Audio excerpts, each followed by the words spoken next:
Hello everyone, and peace of Christ all of you. Please invite your friends and let us have some good time together. As you see, we changed the title, but still we will speak about the previous topic in the same time. I was looking at my email in, this usually this account, I don't open the email really for it. And I receive an email from YouTube.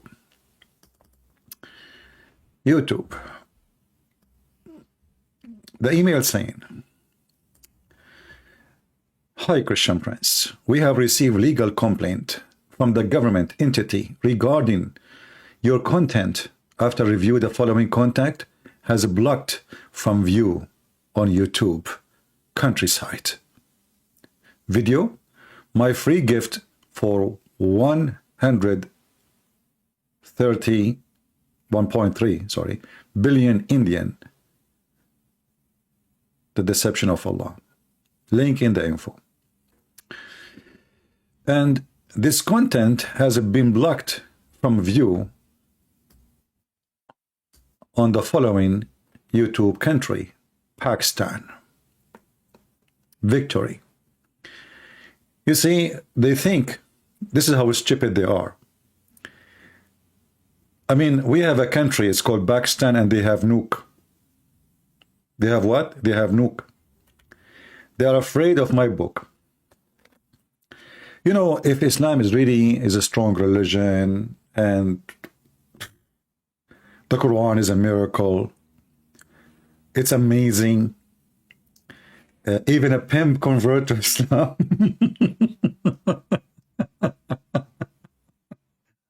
They are proud about it.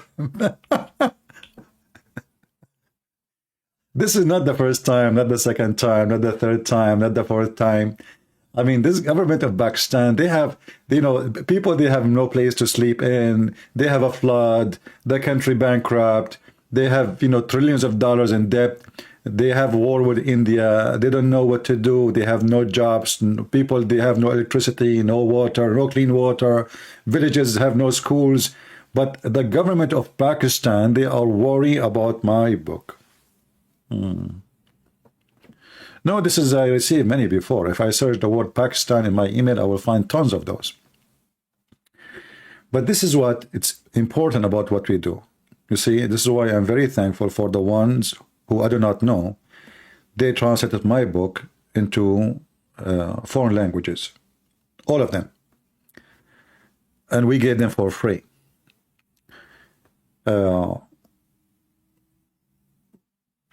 For sure, I can make a lot of money from selling my books, as you know. And, if I make $1 from each book for such a huge countries like India, etc., I will make a lot of money. But I always prefer that as long the Lord, He provide me with my need, I'm rich and I'm more than good to go. You do not need more than you need, right? So the Lord is our provider, and we care for saving the life of people and changing their life. And we want Pakistan to be a wonderful country in the future. We don't hate the people of Pakistan, for sure not, because if we hate them, I will not give them my books for free. They are victims of a very hateful cult. It's called Islam, and this is why we are trying to save them. However, government who don't want you to read, you ask yourself, what kind of government is that?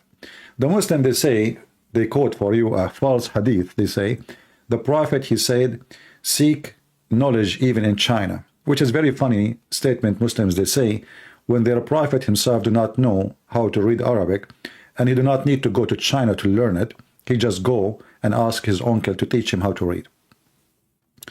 So Islam is a religion against knowledge, and they don't want you to read. And if Islam is a strong religion, why we need the protection of government? You see, Christians in USA, they don't have, there's no Christians in any country in the world, they have a protection. People, you can make a movie against Jesus. You can say the bad language. People are free, not in Islamic countries. And then when they say to you that we have like 100% Muslims in Saudi Arabia, that is because Islam is a religion of terrorism. Have you ever heard of a country have 0 atheists, 0 gays, 0 lesbian, 0 Christian, 0 Hindus, 0 and everything, because who dare? This is telling you how weak this cult is. And as soon as the freedom come, Islam is gone.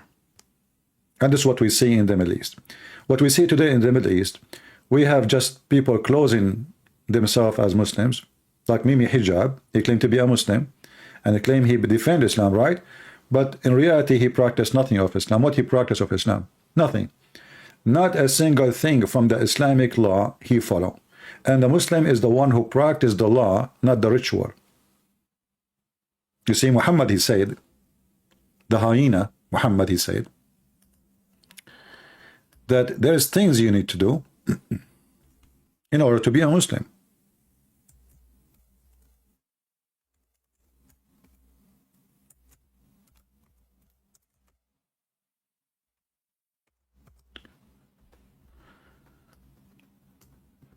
He been ordered to fight and kill anyone in this world unless he accept him as a false prophet and he pay the money, not to the British government, not to British government, not to the American government, not to any non-Islamic government, only Islamic government. You have to pay the money to Muhammad, and you have to pray as he pray, and you have to worship as he worship, and you have to slaughter as you slaughter, and you have to follow the command of Muhammad, which is the one who take Christians and Jews as a friends or protectors. He is one of them, as we see in chapter 5, verse number 51. But all those who live in the West, those hypocrites, without mentioning their names, they knew themselves, all of them, they carry a passport made in England, and when they take the passport, they take an oath to be loyal to Her Majesty the Queen at that time, and now to the King of England, who is wearing a cross.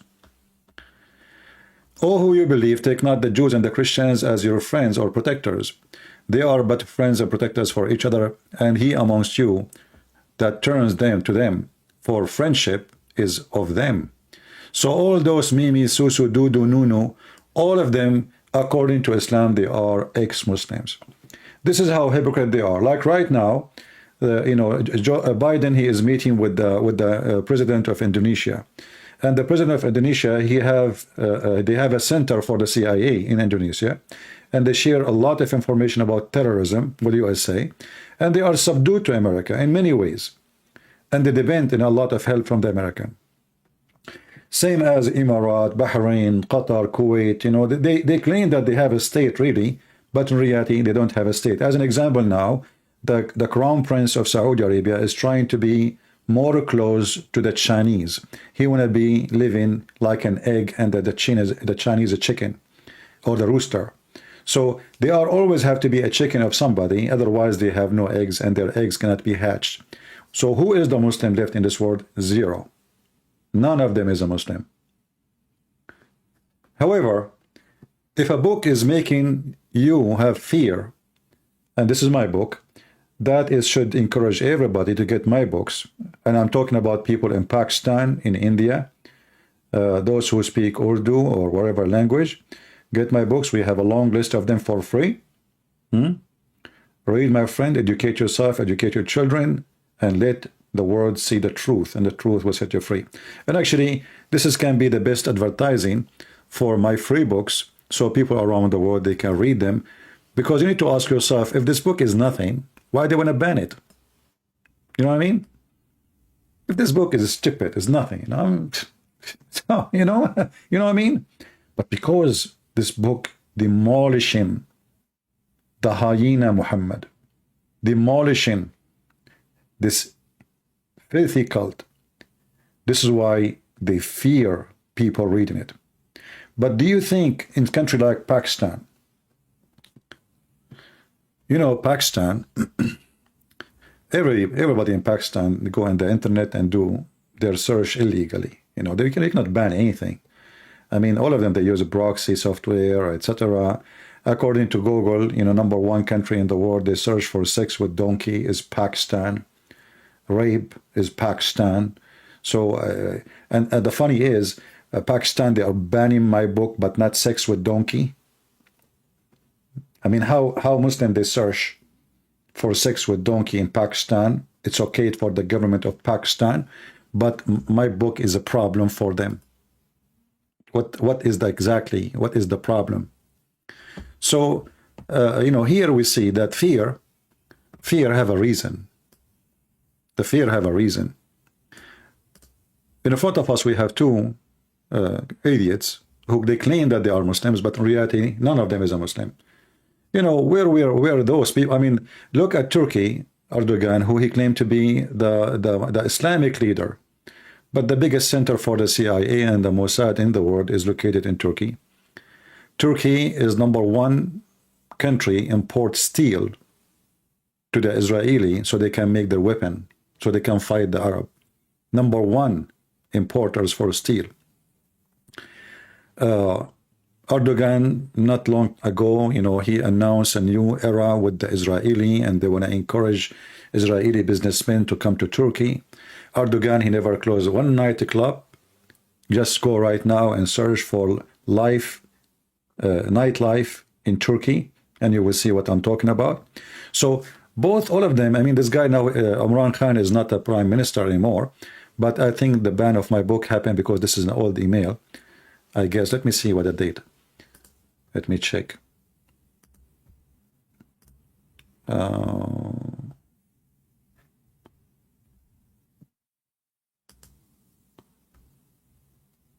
Actually, you know what? This is October 21st, yeah. And actually, look how many emails. Look how many emails, guys. Look how many emails from the from government. Look. One after one, one after one, one after one, one after one. Look. Yeah. And this one is October 21st. And this one is from where? Let's see which government, because look like there's many. This is two, but yeah, this is to another video blocked in country of Pakistan. Look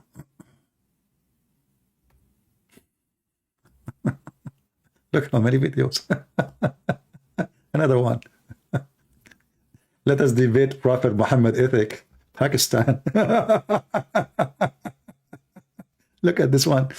We receive legal complaint. Yeah. So this is I mean, can you believe it? How coward they are, how potato, how foo-foo they are. No wonder when they call me, the one who is like insulting Muhammad, say the F-word to Muhammad, he claimed to be a Muslim, he called himself Fakira. Look how many Fakira we have. It turned to be the whole Islamic countries are Fakira. There's Fakira everywhere. Fakira. Okay. Anyway, we go back to our topic, but you see how and why, what we do is very important. This is a very stupid religion, and because they knew that the religion is so stupid, it's very easy to demolish. This is why this fake cult need protection. It need literally protection.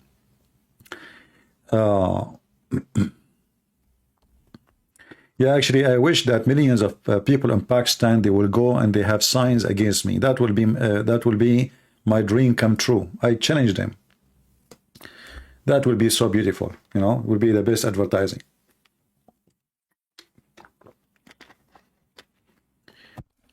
Before we start, we have a kid. His name is Hunter. Hunter, yesterday we made the videos, right? And the day before. So the Muslims, they are desperate how they can answer a Christian Prince. I mean, how we can refute him. Look at this. Mr. Christian Prince. And by the way, I did not find I told him not to delete it, but I think he deleted. My comment again.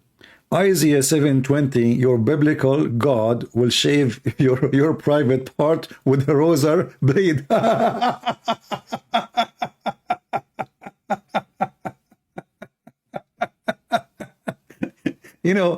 When a Muslim, he is desperate. He's trying to the Christians. Oh, we can beat them, man.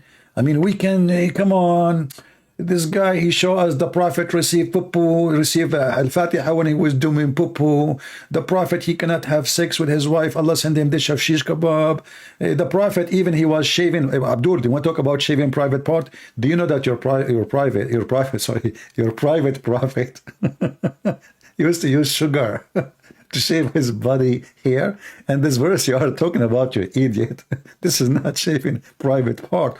This is about that God will strip the enemy of the Jews, the king of the Assyrian, from his power. But because you are ignorant, you do not know how to read, like your prophet, illiterate. You come with this conclusion. Hey, Christian Prince, your God is going to shave. You know, I mean, people will laugh at you. Don't you think that people are, you know, what's wrong with you? And you know, the funny is, you will see someone supposedly he's claiming to be Christian. He accept what the Muslim posting to be true. Christians, don't be, if you are really Christian and you do not know that this guy is stupid and he is fabricating things, that's mean, you know, I want to say shame on you, because that means you did not read your book, you are a Christian by name, and you accept what a Muslim is saying blindly. And then he says, sunset in muddy, the verse said, how he found it, meaning from the view. What the heck? So he's answering me about the sunset in muddy water, boiling water, and he is saying this is from the view. Abdul, what a view, man. It says he found it and he found near it. And not a view, it's a spring of water. You see, when Zakir Naik says, Brother Thitar, if you go and look in the ocean, you will see the sun going in the ocean. What do you think, Father? You think that the ocean, the sun is going in the ocean. Abdul, what ocean? The Quran says a spring of water. Spring. Ocean is not a spring. Spring usually is a little spot of water where the water coming from the ground. There's an old legends about the sun going, you know, like, you know, people they see like in a volcano area where water is boiling, muddy, hot. So the sun take its heat from there. It disappear, but obviously it goes there. So you're a stupid prophet, and he confirmed it in the hadith. And we will go to the book of Joshua so people, they can laugh at you. This is your prophet.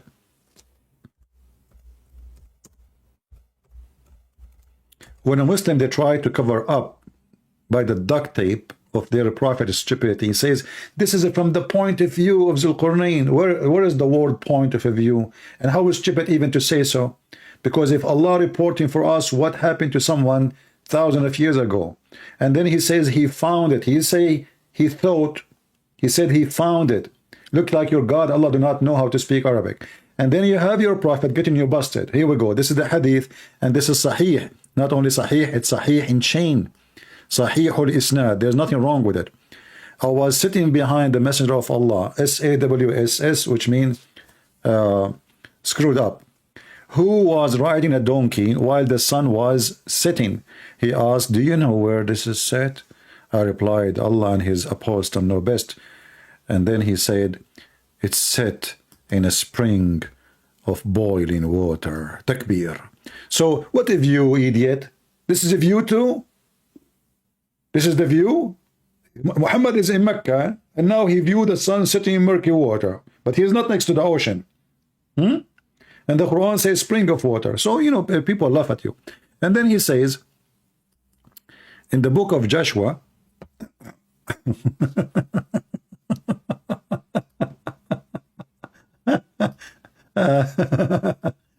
you got to love the Muslims. You know, they are funny.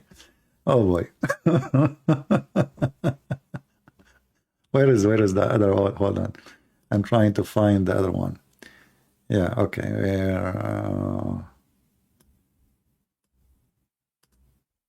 Here. Brothers and sisters, in the book of Joshua, it says that the sun set in a muddy, murky water, brother. You idiot. It says to him, all the land, all the way to the west is going to be yours. Where is the sun set in murky water? All the way to the west is going to be your land, from the wilderness, and this is Lebanon, and as far as the great river, the river of Euphrates, all the land of etc., all the land of this, and even all the way to where the sunset is going to be yours. You see how silly they are? Do you see how desperate they are? Abdul, stop eating fool, potato. Let us go to something else.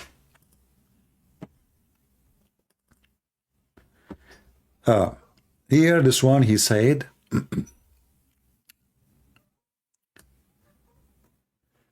are there not on the other side, Jordan, by the way, where sun goes down in the land of Canaanites? So this is the sunset, the murky water too.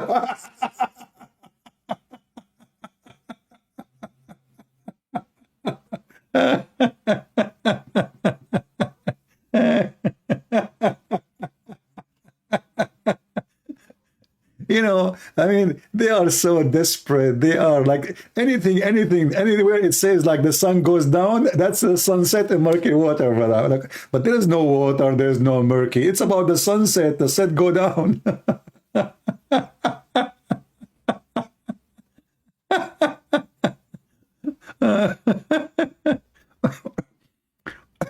Look at this one. This one is even better.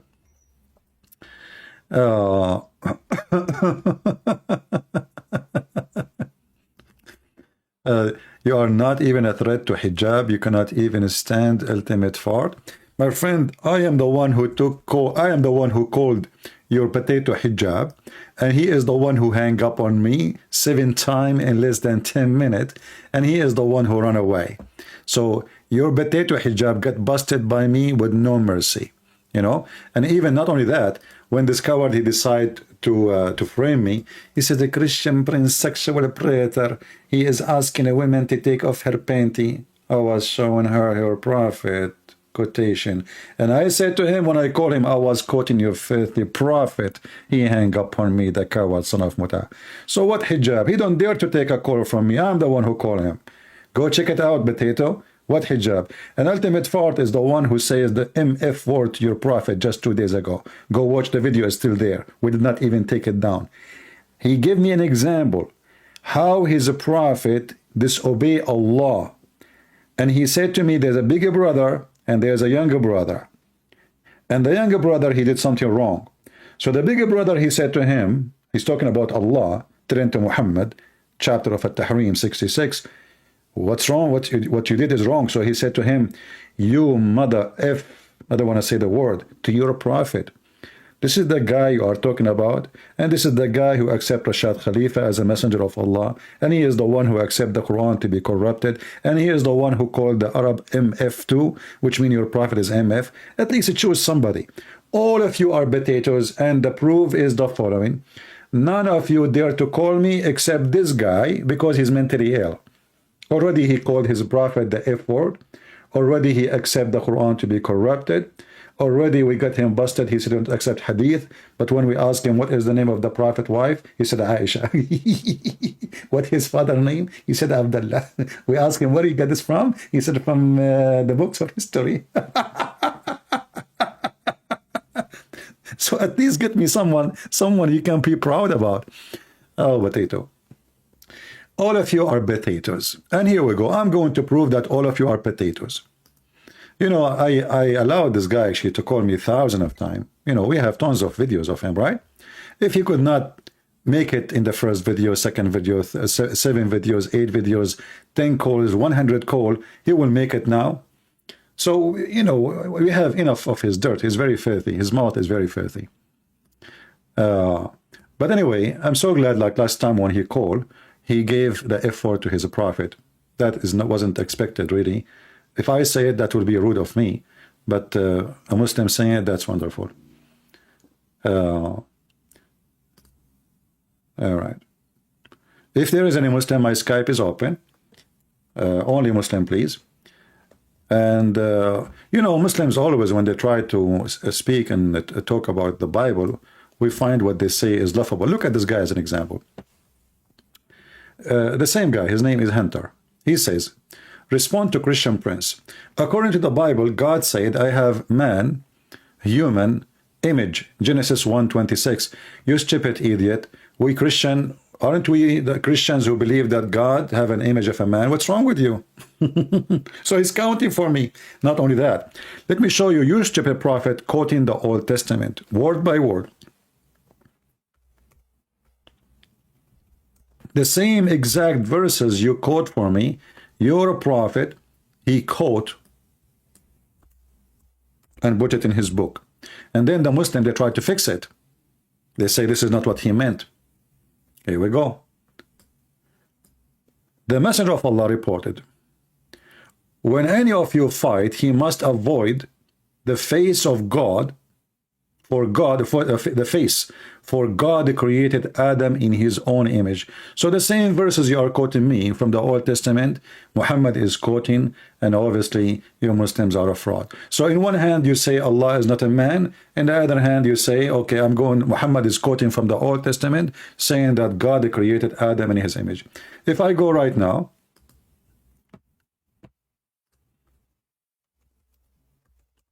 here we go.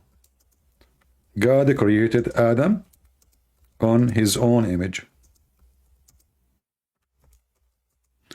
You will find it that this is exactly what the Old Testament said, and this is the verse you are quoting for me, you idiot. Your prophet was quoting. Do you see it? This is exactly the same verse you were quoting for me. You see it? You do not know how to quote, 26 and 27. He repeated twice. And then we find that your prophet is quoting it too. Your false prophet is copying the Old Testament. And then we find that Allah, he have, when Mimi Hijab, he been asked by David Wood that your God, Allah, have a body part. We have Zakir Naik says, yes, he have hands, he have it, but we don't know how they look like. Yashabir Ali, all of them, they say yes. Mimi Hijab, how he refuted David Wood? Who said so? Well, your prophet said so. Your prophet, he said he have a foot. The funny thing about you Muslims, when one of you he lie, you support his lie in order to make yourself look like you won a debate. And this is what happened when you debated David Wood. David Wood is not good in debate. In the way he is, he don't, he is a he's a nice guy. He is not he's not a kind of a mockery person. And Muslim, they don't respect a person who is like that. They will make fun of him and they will look at him down. For them, they think this is a weakness. But this is why you don't dare to debate me, because you make a mockery, I will wipe the floor with you. So look what happened now. Allah have a foot. If I play the videos of Zakir Naik, or the video of Sheikh Asim, or the video of anyone, all of them, even Fifi, he says, yes, Allah have a hand. So how you say to David Wood, who said so? How in the world you say such a thing? So you laugh at David Wood because all of you are a bunch of hypocrite, coward, and fake like your prophet. Every single one of you knew that your God, Allah, have body parts. He have hands, he have foot, he have ears, he have eyes. And then when Mimi Hijab, he said so, who said so, all of you, you laugh. This is how you refute. Reference he has given you, who said so?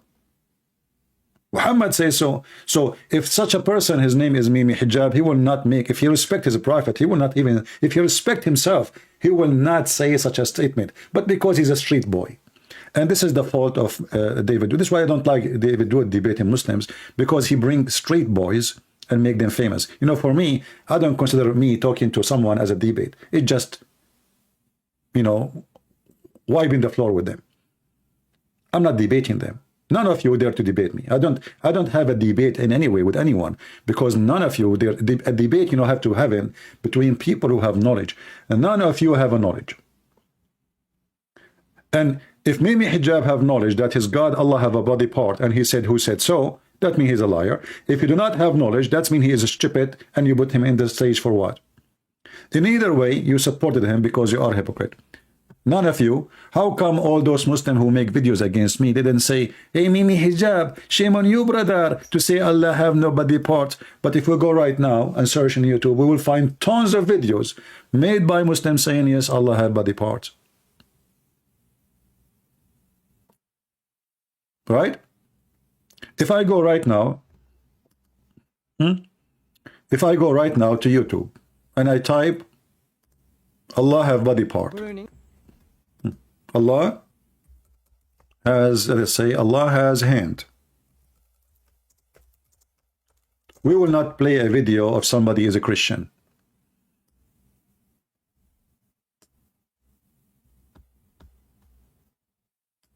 You know, we will not.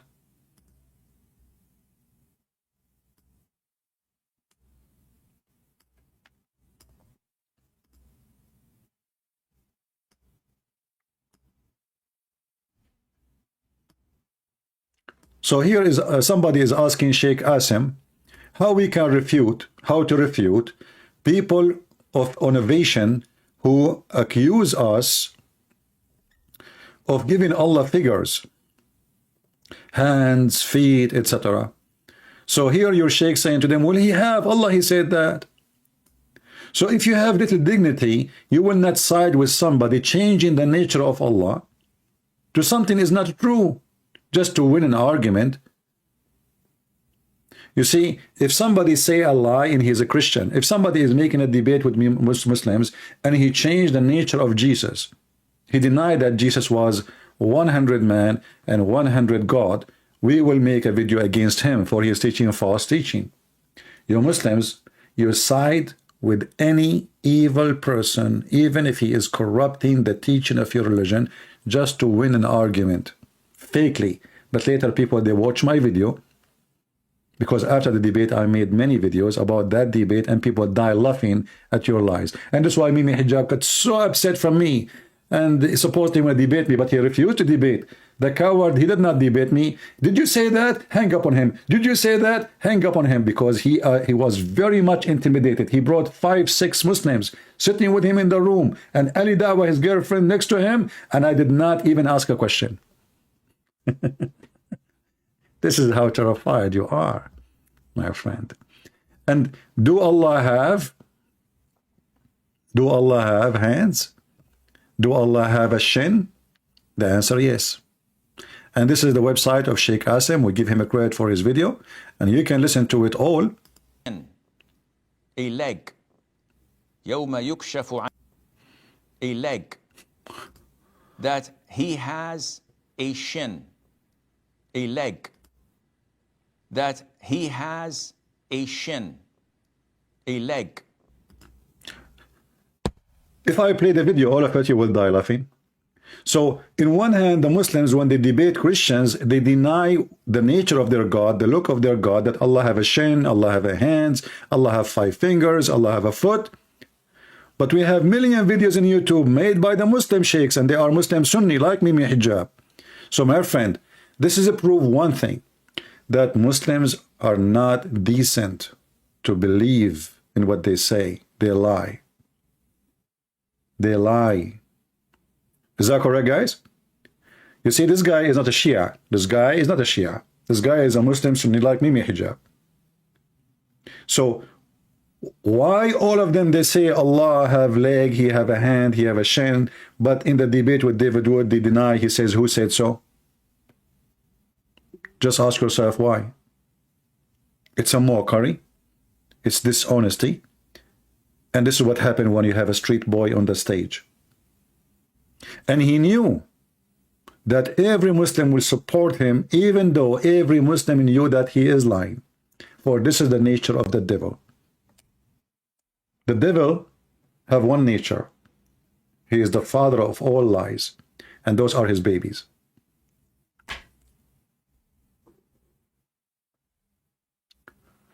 Let us see, maybe we have a Muslim trying to call us. We hope so.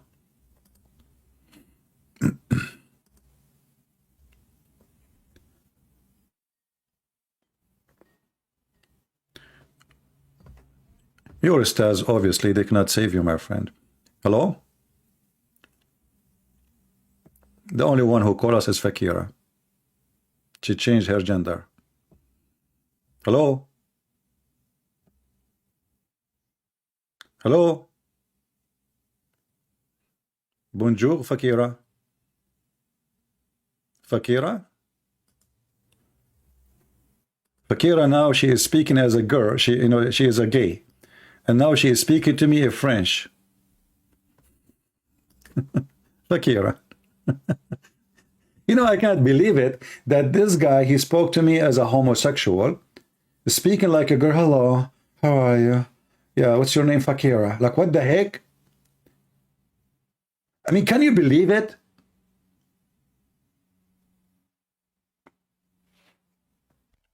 There's a more than 1 billion Muslim. We got nobody except Fakira,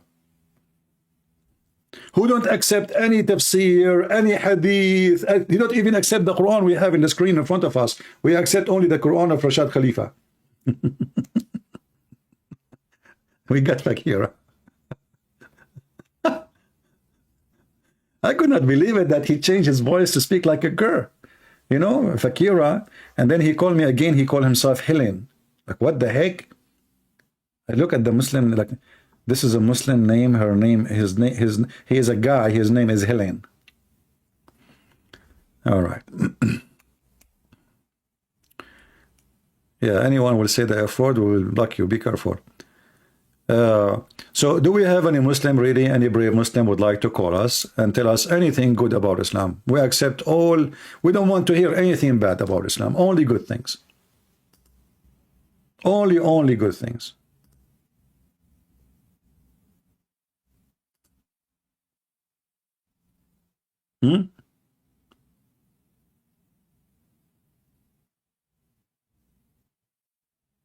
What do you think?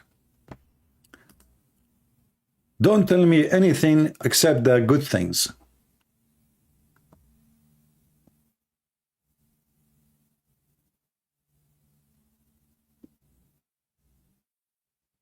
Anyone?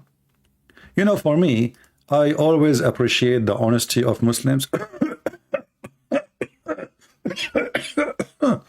Yeah, laugh. Yeah, it's time to cough. It's time to cough when you lie, huh?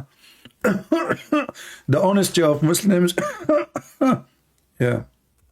The honesty of Muslims shows everywhere. As an example, once I said to myself, I need to go and see the grave of our grandfather Adam. But nobody have his grave except the Muslims. Brothers. So I decide to go and look for it. And I found all the graves you want. Look at this grave. This is a Prophet Imran. This is a Prophet Imran. This is the father of Mary in the Quran. Look how tall he is.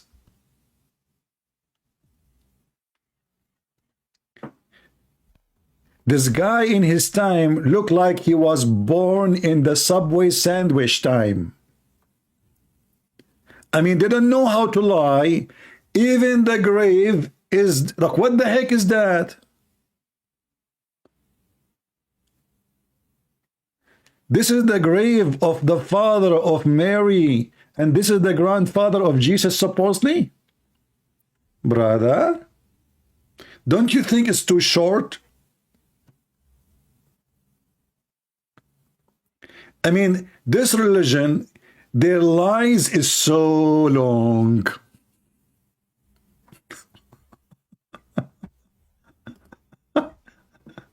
Look what it says here.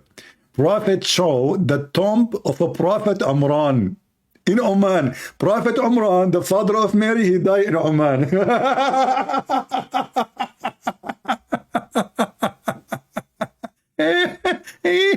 Unbelievable. Look, what the heck is that, man?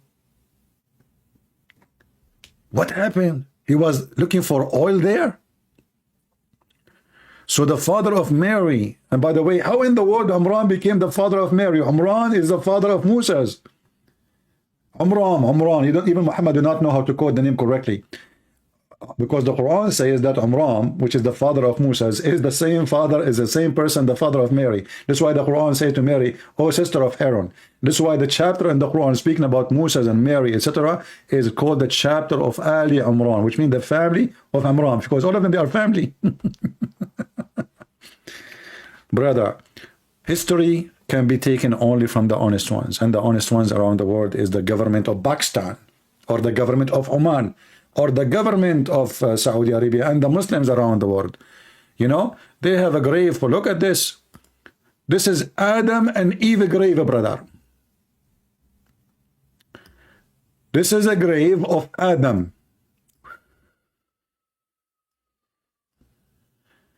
Which one is Eve? There's no bra or anything to see which one. Look at this, look at this. Tomb of Adam and Eve. Tomb of who?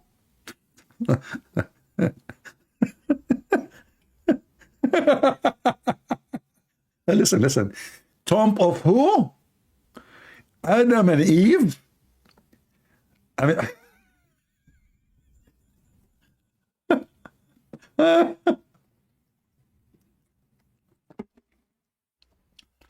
Oh boy.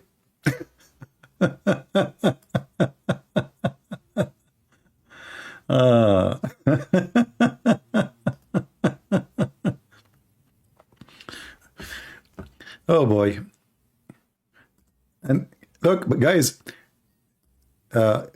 Muslims, they come with ideas like as you wish. The grave of Adam in England.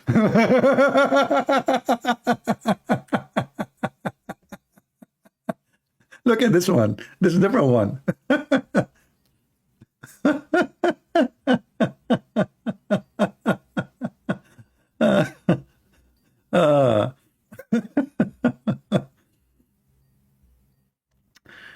Yeah.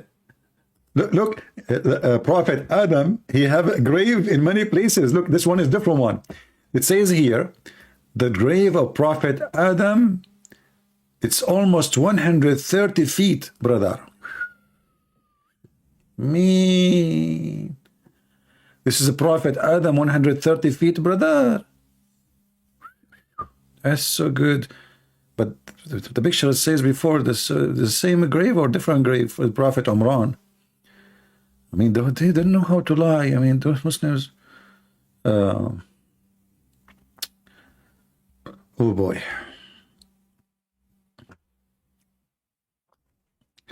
So who is the Muslim would like to call us, and he can lie as much as he wish?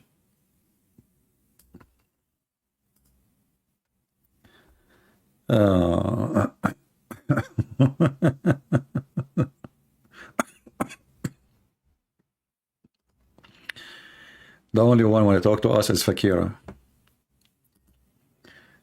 Do we have any Muslim? Want to tell us something good about Muhammad?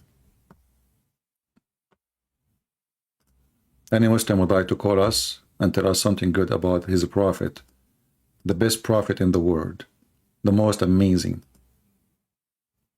the so good in bed. According to scientific study, the best prophet who can have boom boom in the world, it was Prophet Muhammad, proven to be true. He used to do boom boom to all his wives without even washing, and at the end he finished by washing himself. He was so clean. You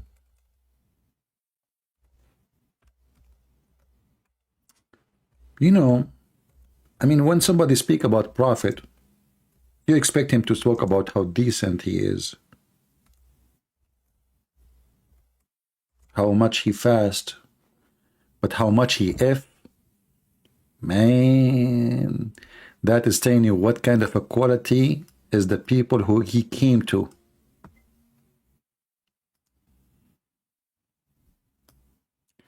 Anas said, the prophet used to have intercourse with his wives with only single washing. That's so good to be true. It's very nice. I mean, the guy, he's trying to save the environment and water. What do you want more?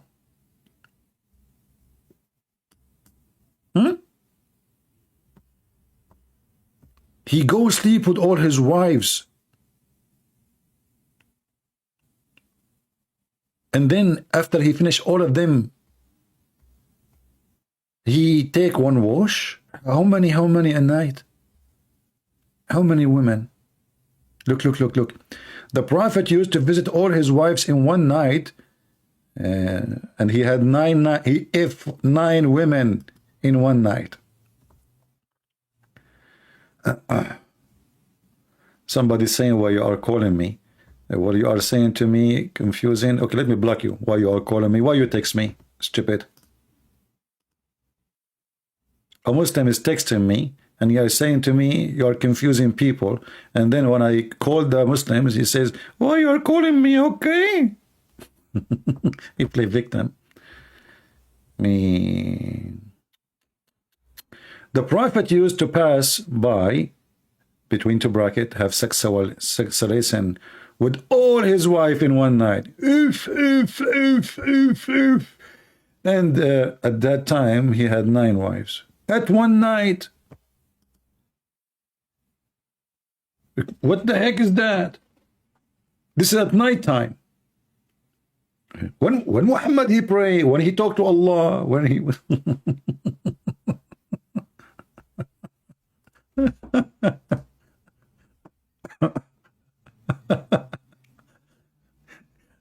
how much sexual disease he spread.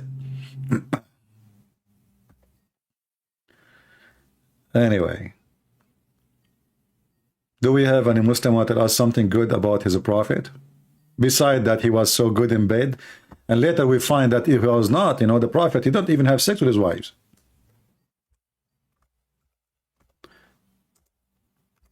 The hadith says that the prophet, he imagined himself having sex, but in fact he did not. This guy, I call him, he never answer. If I call you and you don't answer, I will block you.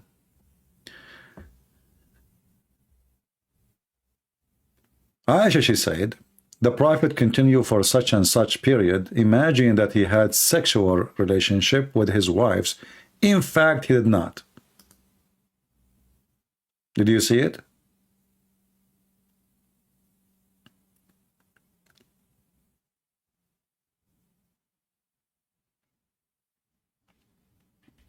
Do you see it, Muslims? So all those stories is fabrication. Your prophet even cannot have sex with one woman. This is why he have no kids. See, the Muslims, they say that Muhammad have many kids and they died. And they say like he have daughters. Those are lies. None of those are the children of Khadija before him, the daughters, including Fatima. And after that, Muhammad, he have 0 kids. Those are kids from slaves, and those slaves, they sleep around, not only with their master. Muhammad is an impotent. Imagine, all the wives he married, including Aisha, all of them, they are young except, Khadija. This is why they cannot be his kids, because Khadija was old when he married her. And there's second wife, her Sauda, she was old too. So both those, they cannot have kids. But the rest, all of them, they are young. So all the women, including all the women he raped, not even one of them, she gave him a child. Do we have any Muslim would like to talk to us?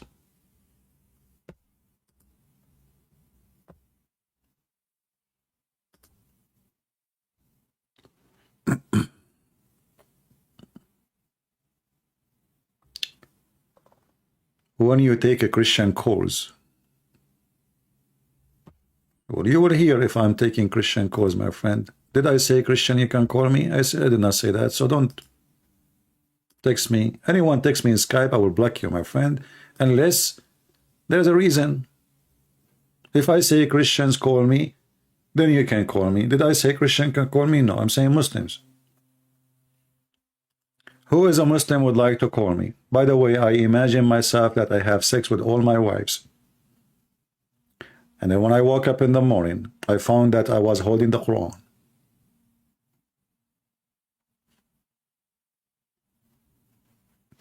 No more comment.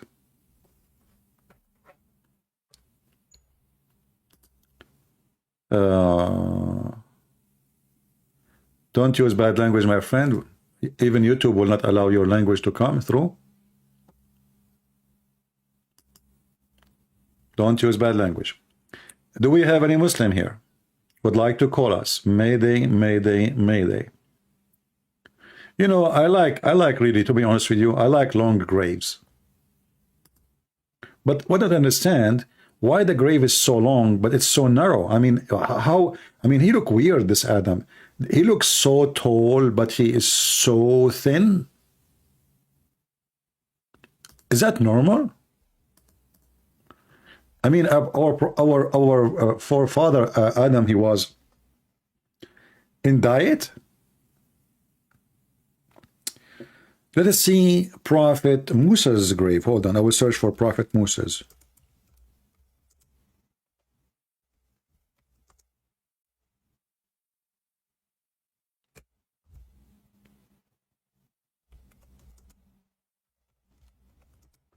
Muslims, they have a grave for everybody.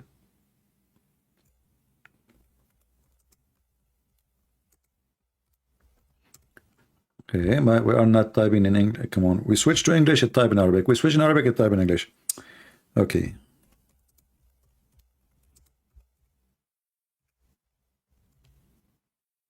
Let us see what we will find. Oh boy.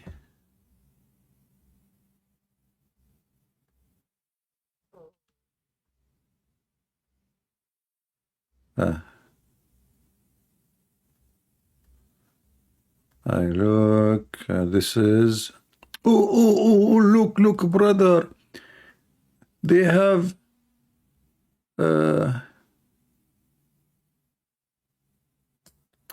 this is the grave of a Prophet Ayub. Look. I found the grave of Abraham. The Muslim, they have the grave of Abraham. So the grave in Jerusalem, this is for whom? What the heck is that? What is this one? This is the grave of Abraham? Me, Omar Rabbi Omar.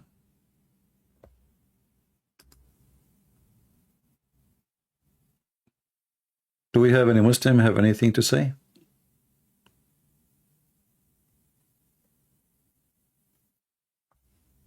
Hold on, I will search for my grave. I'm sure the Muslim, they have a location for it. Give me a second.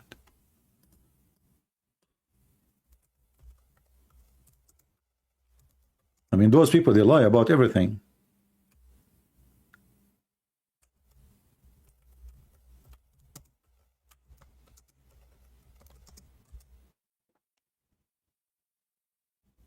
Look what I found. I searched for Christian Prince a grave, I found this. Christian Prince, longest grave in the world.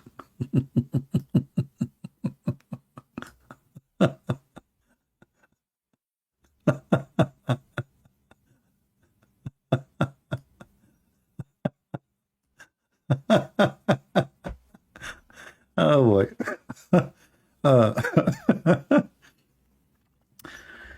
Hey Muslim, there is somebody in history you don't have his grave. I mean, look, Alexander the Great, he is a Muslim, according to the Quran. Let us search for his grave. The grave of Zu Qarnayn.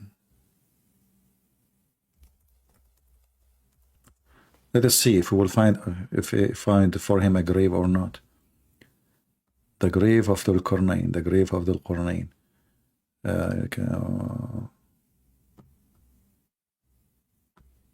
There is no grave. Okay. Let us type it in Arabic. Hold on. Qabr Dhul Qarnayn.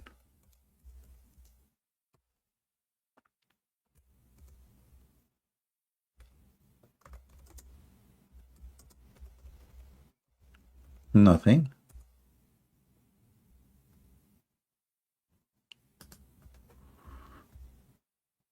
What the heck is that? Brother, the Muslim, they found the dam built by Dhul Qurnayn. Look, look, look. I was looking for his grave. No, no, no, hold on. I found something. I found just something now.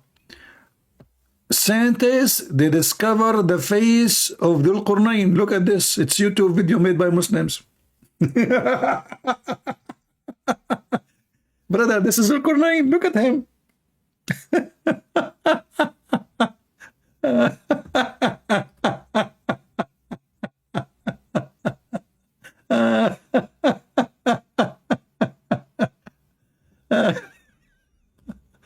You know, Dhul Qurnayn, Dhu mean with, like the one who have something.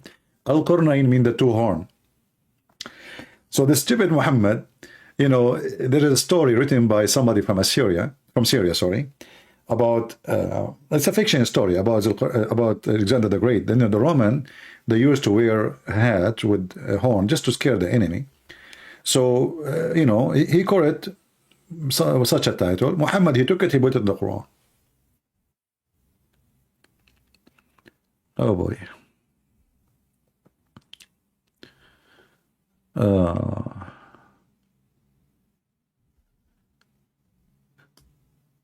Yeah, he is live. Yeah, he's live.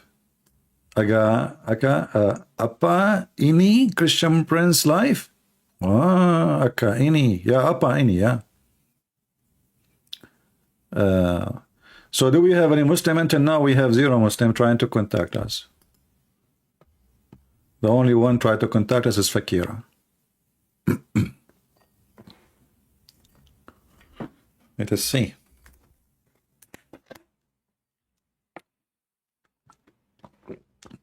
Hello? Fakira? Hello? Hello, Fakira? Fakira? Obsessed. Mad person. Mentally ill. He will never speak here. After you say the F word, you know, he said the F word to his prophet and then he claimed that he meant to me, to my mother. I will never let you speak here. You already washed the floor of your prophet under your feet and my feet. We used you and abused you enough. No, no place for you. You will never speak here. Fakira. Do we have any real Muslims who would like to talk to us? It's a very shameful that we are in a time that the Muslims, they say the F4 to their prophet. I cannot believe it. I mean, can't you explain to me why your prophet disobeyed Allah without saying the F4 to his mother?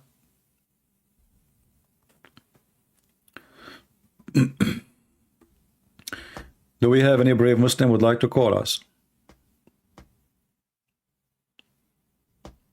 Anyone?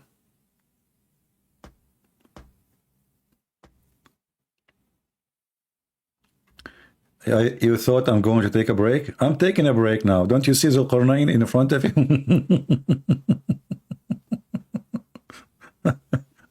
What do you want more?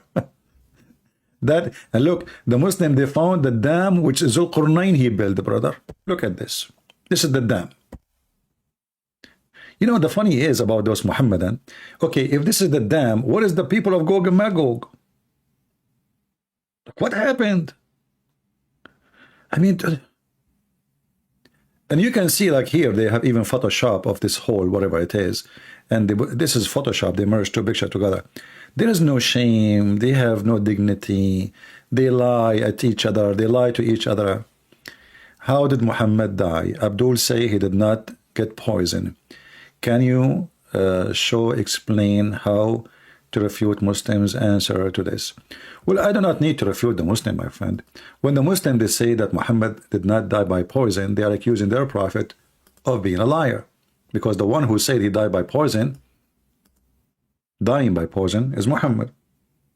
So a Muslim cannot refute that, because he's refuting his prophet. You know what I mean? So if a Muslim says to you, no, this is not true, the answer should be, just learn how to answer, you know. Well, your prophet says so. Are you saying your prophet is lying? Are you more knowledgeable of what happened to himself, to Muhammad, more than Muhammad himself? Isn't this even hilarious to say? If Muhammad is saying, the prophet, Aisha said, the prophet in his element, which he died, used to say, which means not only once, not only twice, not only three, the guy, he said, repeat that. He used to say, "O Aisha, I still feel the pain caused by the food I ate at Khaybar. And at that time," so you see the connection, "and at this time, I feel as if my aorta being cut off from that poison." Do you want more clear proof? So if they try to refute it, they are refuting their prophet, not me. They are just being stupid, you know. They are saying their prophet, he lies. Then I have to agree. Christian Prince, Shalom, ex-Muslim. May the Lord bless you, keep you. May he make you his face shine. My friend, thank you very much. From South Africa. God bless you. You see, I'm so glad to see people from around the world learning, getting education, leaving Islam. Look at this wonderful message from our friend who is an ex-Muslim. I don't know if he's an ex-Muslim. Is he? Because his name is Shalom, ex-Muslims. I don't know if he's a Muslim, ex-Muslim himself. So Shalom from South Africa. Shalom to you. Invite more African brothers. Actually, when I was in Ukraine last year, I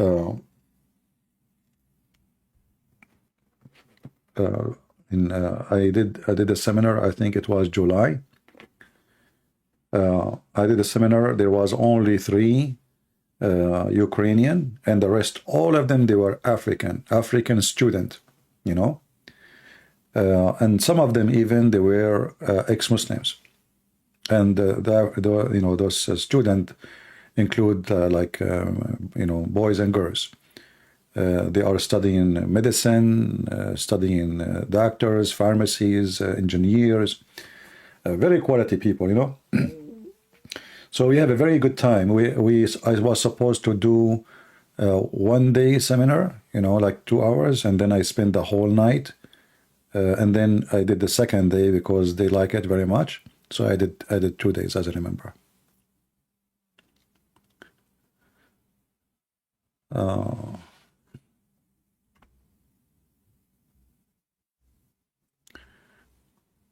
Yeah. Look what Ida is saying. Ida Zero saying, Ida, you are a male or female? Is it Ida or I don't know? Ida is saying, you know, it sounds like a female name, said that she got the name or the picture, sorry, of the angel Gabriel grave.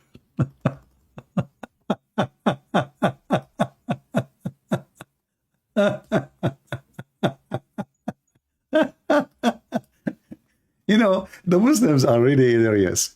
Even Gabriel, the angel, he have a grave. Oh boy.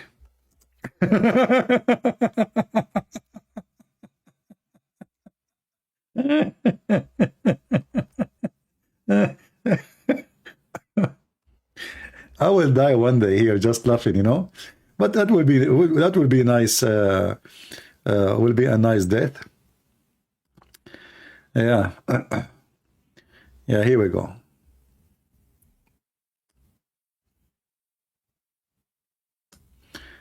Let us introduce to you the grave of the angel Gabriel.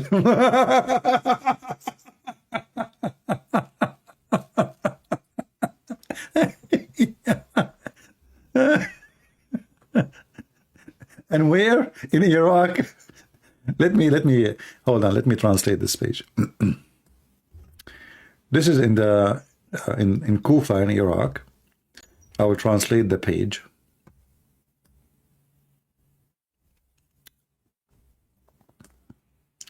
The shrine of Gabriel, peace be upon him. But here the translation says king. In fact, it says malak, which means angel, malak, you know. So the shrine of the angel Gabriel, peace be upon him, located at the 5th cylinder in the great mosque in Kufa. All right. So who of you want to go and visit the angel Gabriel?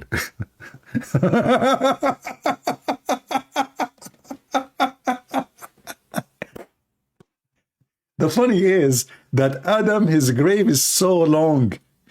The grave of Jibril is so, like, it's like a sheet. What happened? Where is the grave?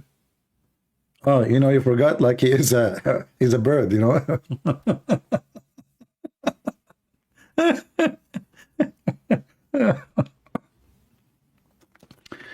Are we going to find the grave of Allah soon? I mean, Muslims, there is somebody who did not make a grave for him. Be honest with me.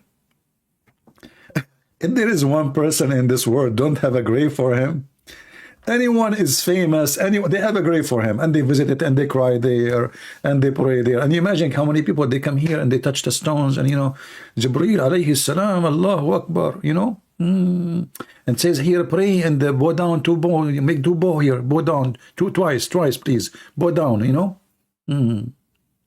It says here, مقام جبرائيل عليه السلام صلى فيه ركعتان. Maybe here they don't mean a grave. Maybe they mean that he prayed here. Maybe they mean that in this place, Jibreel, he bowed down twice praying. That's deep. Man. The grave of Muhammad, yeah, the grave of Muhammad is in the city of Medina. It looked horrible, actually. You know, the grave inside, outside it looked nice, but inside looked horrible. Let us see.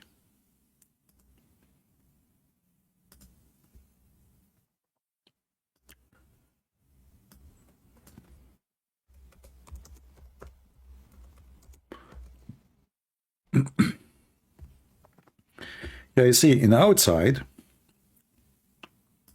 I will show you both. In outside, they have this wall, which supposedly look fine, you know. I mean, but if you look inside, the room look horrible. This is the room inside. It's just dirt. You know, they just throw him there, bury him there. This is the grave inside.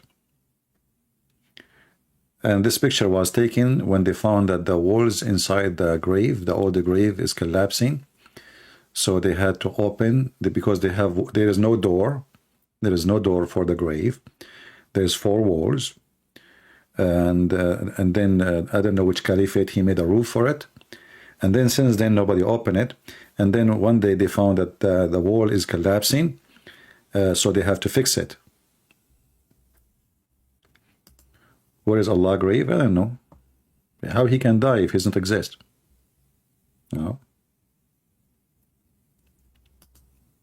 Yeah.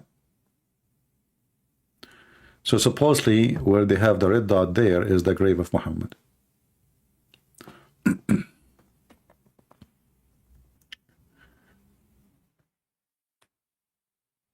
Look very creepy, right? And look what they have in the top of his head. What is that?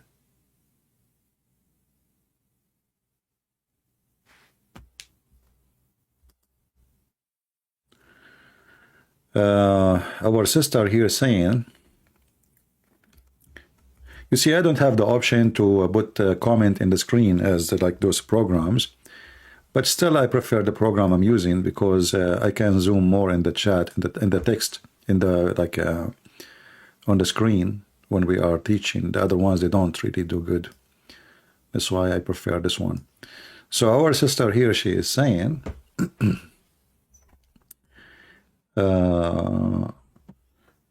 scripture, Christian Prince, my husband and I are grateful for your witnessing to Muslims, but we pray you find out about God's 4th commandment.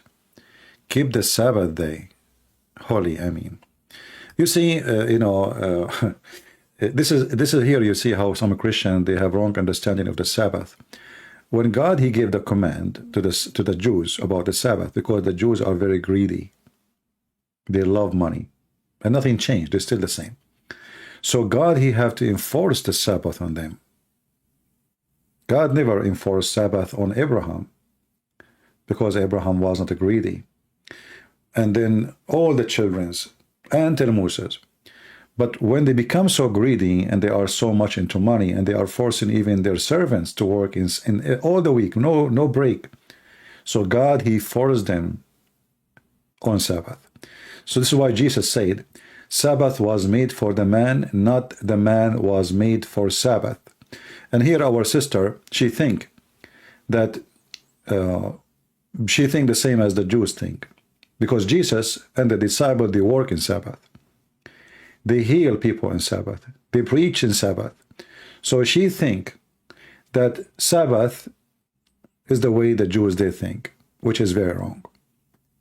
God bless you, sister, but I hope you understand very well that you have a very wrong understanding. God do not need your Sabbath. It's you who need it. And any day in the Bible, any day you give to the Lord is called Sabbath. This is why many of the naive who do not know the Bible very well, they think when the Bible said that the second day was Sabbath, when the Jesus was crucified, they think it was Sabbath as Saturday. Sabbath is a holiday, any day. And all time we do here, we sit here, we speak, the purpose is to save Muslim, that is a Sabbath. So my sister, with my humble advice to you, you do not know what Sabbath mean. Sabbath is any day, any time you give to the Lord, is not Saturday. So don't be ignorant the same as the Jews, and don't follow the law blindly without understanding the law.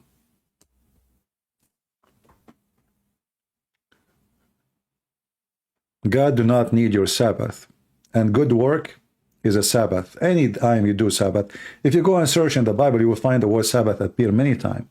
Sabbath is not Saturday. It's not Saturday. Sabbath is a day for the Lord. So there's a Sabbath every week, which is happen to be Saturday. That's why it's called Sabbath. But there's a Sabbath any day. Any day you decide to be for the Lord. It can be holiday. It can be a volunteer day. It can be like a day you decide to go and volunteer to work to help the poor. That is a Sabbath.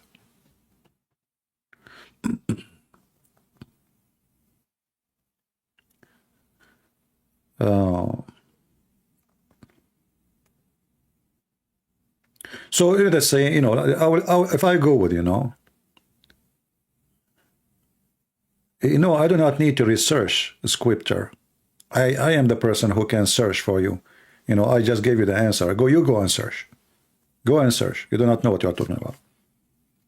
Sabbath, it can be Saturday every week, but Sabbath is any day you give to the Lord. Jesus was not crucified in Sabbath.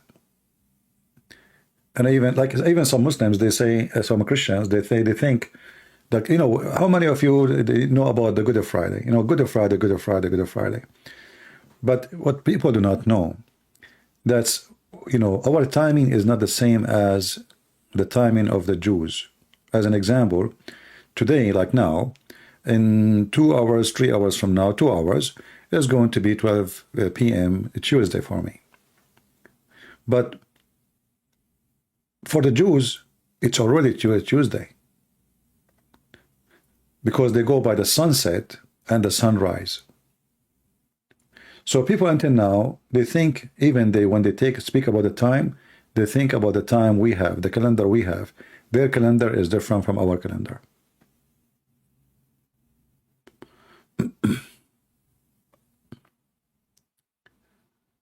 I'm not talking about Black Friday. I said Good Friday. What Black Friday? Did I say Black Friday? Maybe I want to buy something. I'm thinking about Black Friday. Good Friday. So, a Sabbath is, I find it very funny that some Christian, they think they are, you're not even saved if you think the same as the Jews. The Jews, they were throwing rocks at Jesus for working in Sabbath. And it's what you are doing at me now.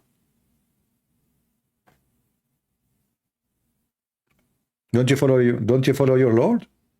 Are you better than him?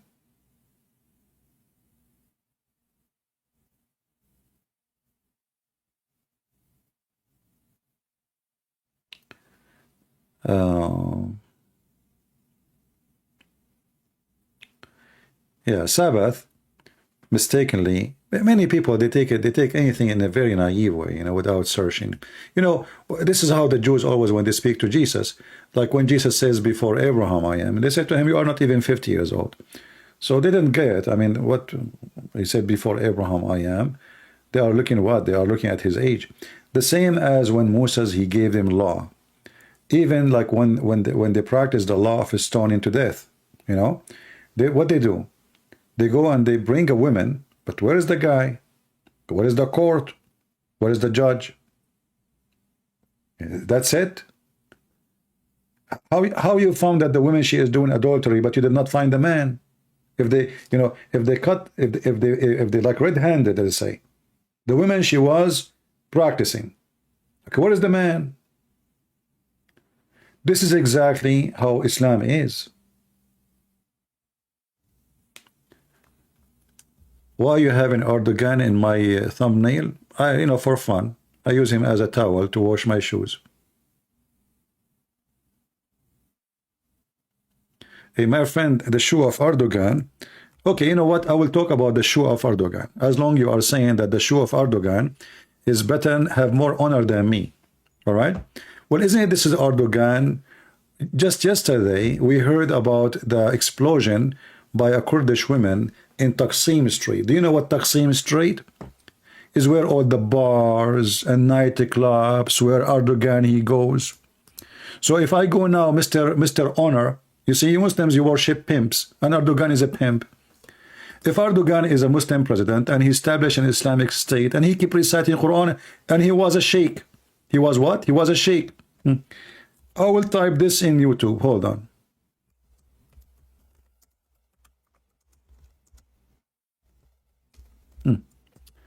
Erdogan, how long he is a president for Turkey? How long he is president for Turkey? This is your Islamic state of Turkey.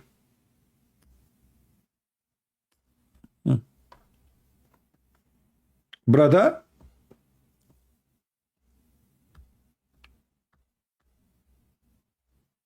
which bar you like to meet Erdogan in, with the one who have high honor? Turkey is a very well-known country for prostitution, scam, human trafficking, drugs, everything wrong. And you are telling me he have honor? Will he have honor for you because you are a pimp like him? Obviously. So in the opening, they claim to be Muslims. But if you go down street in Turkey, you will find what Turkey is about. Just go there.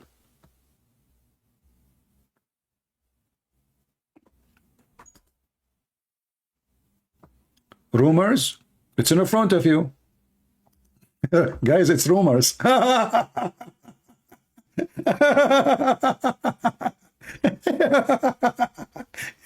You know the guy, the Harun Yahya, when I made a video and I showed the video of him, then he is in jail, but his group, they reported me to YouTube.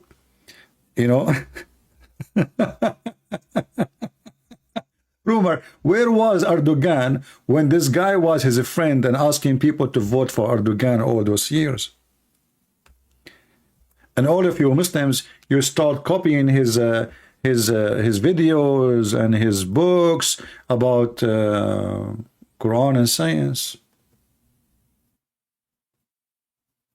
This is an Islamic TV station in Turkey. This is not supposedly a prostitution TV station. This is an Islamic TV station in Turkey. This is the founder of Islam and science on the world. All of you Muslims, you follow him. Rumors? This is Yusuf State. He was speaking about Harun Yahya and how he found his book, and it was an amazing, perfect book. He said to himself, this is what we are looking for. Harun Yahya is a pimp. Rumors. And this is why when you Muslims, you have someone like this guy Tate, you are so proud about him, because this is who converted to Islam, and Erdogan is a pimp. The one who opened and he allowed prostitution centers, nightclubs to run in the country. You know, once I downloaded an app, I forgot the name really, But I think it's a very well known. You know, you can change the location with your search. So they told me that you can post your videos there. So I download the video, the app, and then I searched Turkey and I found nothing but prostitutes. Call this number, naked pictures. And this guy saying to me rumors. And as you see, this pimp, Islam gave him peace. Peace of what? Who is a Muslim would like to call us and join us? The only one is trying to call us is Fakira. Fakira. There's no Muslim left. Muslim men. Hello? Fakira, he's saying the F word. Come on him. Right away he said the F word. This guy is losing his mind, Fakira.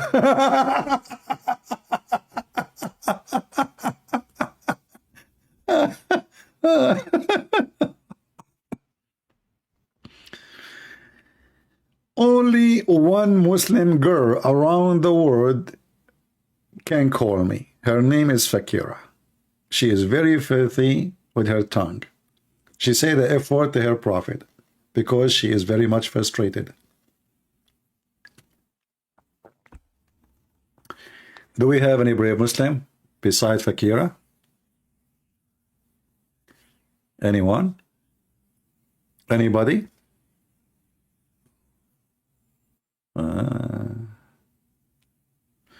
Dr. Zakir Naik meet Harun Yahya. Look at this video.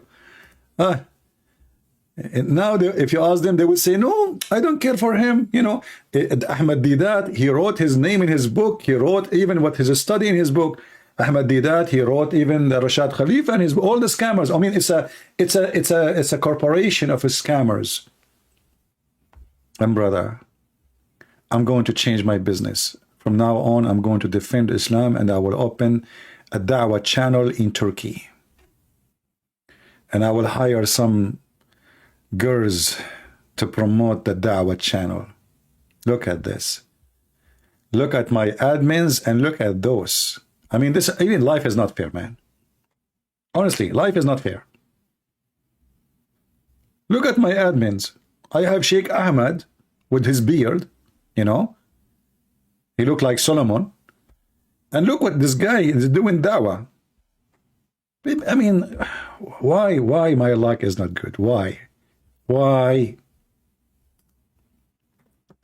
Call me coward? Okay, this guy calling me coward. I don't know if it's Fakira or not.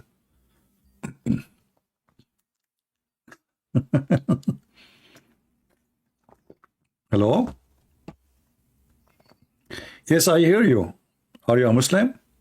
Yes. What is the proof? ilaha illallah. Wa ilaha illallah. Muhammad Rasulullah.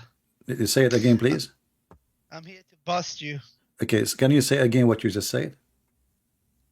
La ilaha illallah Muhammad Rasulullah. I never heard of such a shahada. La ilaha illallah. Let's get to the point. But you don't know how to say shahada. Since when this is La ilaha illallah? Your God, his name, Allah is ha. La ilaha illallah. Oh, okay. Now it's fine. Okay, go to the point. You said you want to get me busted. Go ahead. Yeah. You've been talking a lot of nonsense, saying that the word Allah is it's fake and Christian Arabs don't use it. But if you look up the Aramaic dictionary, if you type in God, it comes up the word Allah. No, there's no such a thing. Yeah. No. Yep. No. Yep. No. You can Google right now. No, Aramaic you know, dictionary. Al is word mean God. Oha, this is a sound. The God of Islam is a name. That is a word mean God. It's Aramaic. We know, listen, we know that you Muslims, you stole the name of the God from the Aramaic anyway. So you agree with me now that the origin of the name of your God is the Aramaic language, correct? Hello? Yes. Can you Okay. hear me? So do you agree with me that the origin of your God name is coming from the Aramaic? No. What do you mean no? You But just said to me if you open the dictionary, the Aramaic, a second ago, you said if you open the dictionary, the Aramaic, you will find the word God, Allah in the dictionary. You said that, not me. You forgot what you said? yeah, but you said the Okay, Christians, but hold on, Arabs don't hold use. on. But you, what you just said, you said the word God in the Aramaic is Allah, correct? Yep, that's Okay, correct. so the name of the God of Bastard. Islam, is it word mean God or it's a name? It's a word. So it's not a name. It's his name. It means God. No, you just said Shahada. You said to me, La ilaha illallah. This is the Aramaic. The Aramaic is ilah. That is the Aramaic word. Illa, except Allah. Allah then is not God, because if you say there's no God but God, that's stupid. But you just say La ilaha illallah. That's mean there's no God but Allah. Allah is the name. If you look with me in the screen, it says in the name of Allah. Correct? Yeah. Okay. Does the Quran says who Allah? It is He Allah.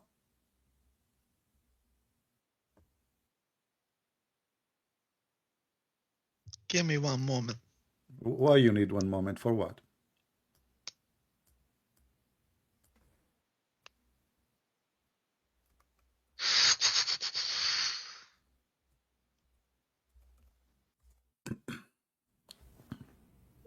He hang up. A second ago, he was saying to me, call me coward. The conversation did not go as he wished. That was fast.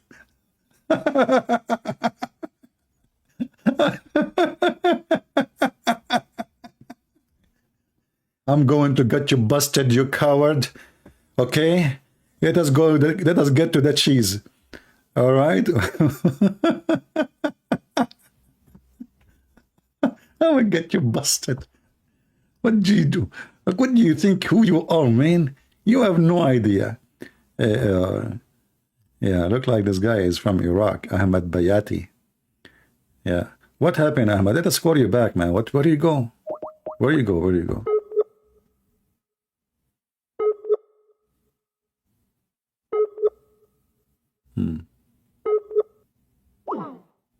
He is even offline now.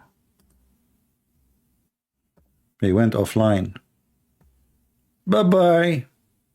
Maybe he need to search, do some search, because he found himself in trouble right away so fast. You know, this guy is like the guy who is holding the gun in the wrong direction. So he hold the trigger, he shoot, and the bullet came in his head. You know. Yeah, I have to give him credit. At least he called. He's better than the rest, you know. And he was excited, by the way. I mean, we have, you know.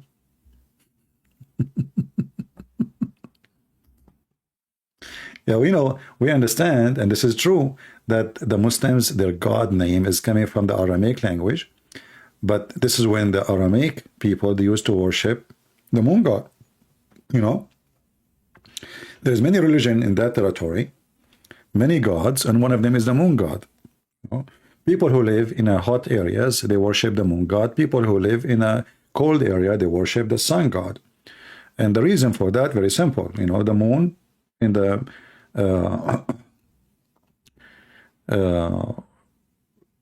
cold areas, you know, people, they like to see the sun. They don't want to see the cold. They have enough cold.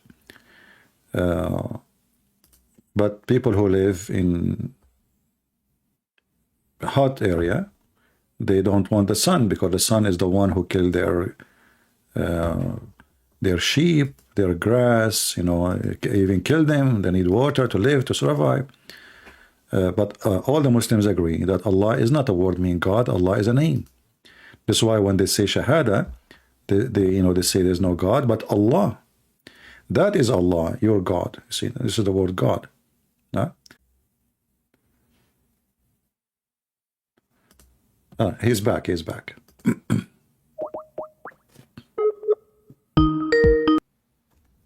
Hello? Yes, Mr. Ahmad, how are you? Good thinking. Let's just have a respectful I did conversation. not say anything to you. You hang up. I don't know. Did I say anything? Nothing. Okay, that's Okay. fair. That's a So fair point. chapter 6, verse 102, it says, you speak Arabic? Yep, I can speak Arabic. All right. Says, ذَلِكُمُ اللَّهُ رَبُّكُمْ لَا إِلَهَ إِلَّا هُ. Okay. This is translation English. That is Allah, your God, your Lord.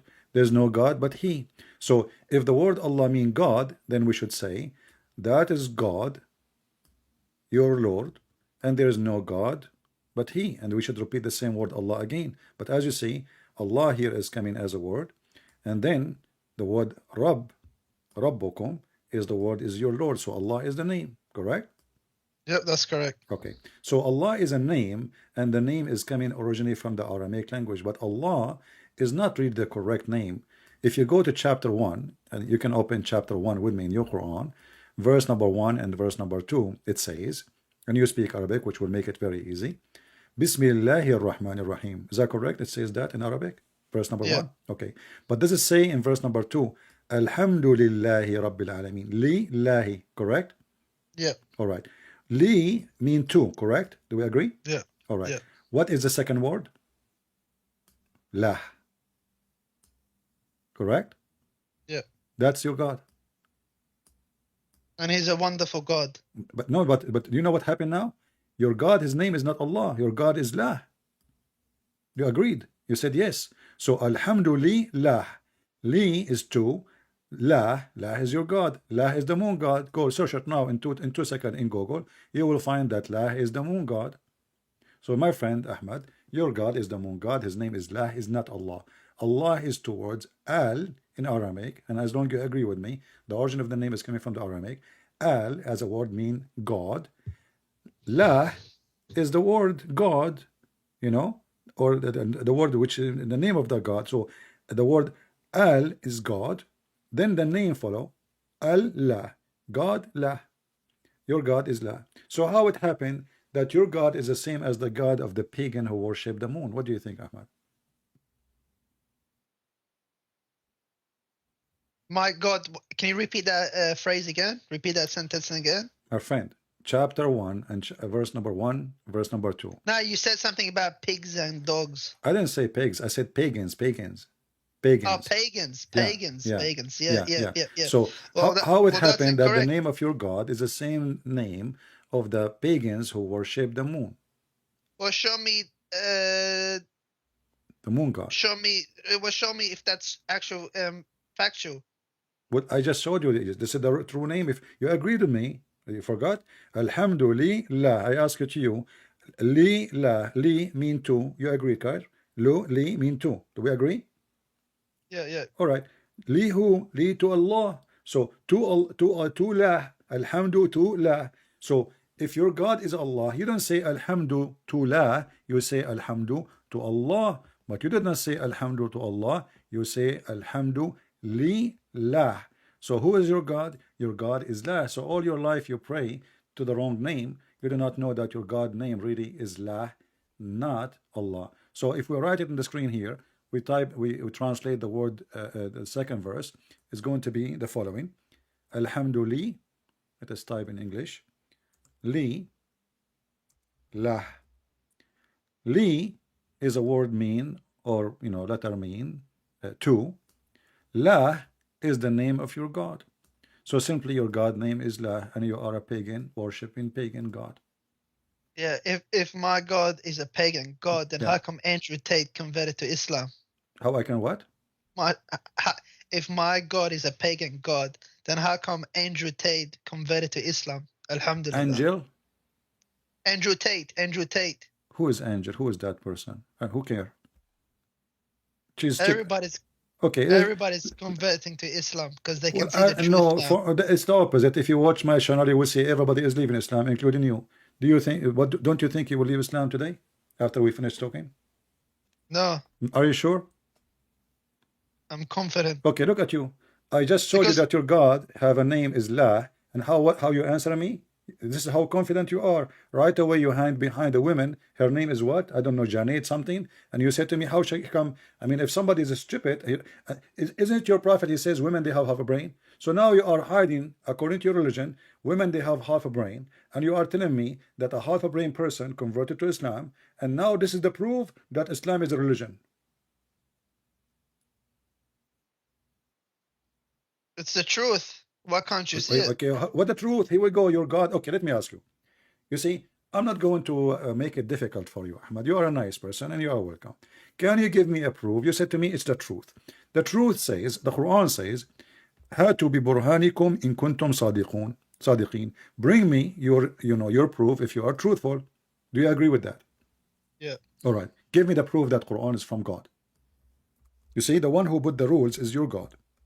Yeah. All right. Give me the proof that the Quran is from the true God, not somebody. Okay, because Quran is from God because it forbids everything that is wrong with this world. No, Quran does not forbid anything. As an example, are you forbidden to be a pimp in Islam?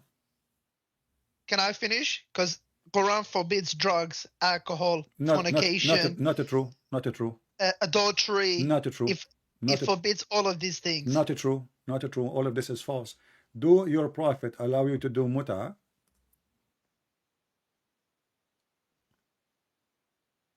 Yes, that was allowed muta, but that was during the wartime. Okay, what is muta? Isn't it muta prostitution?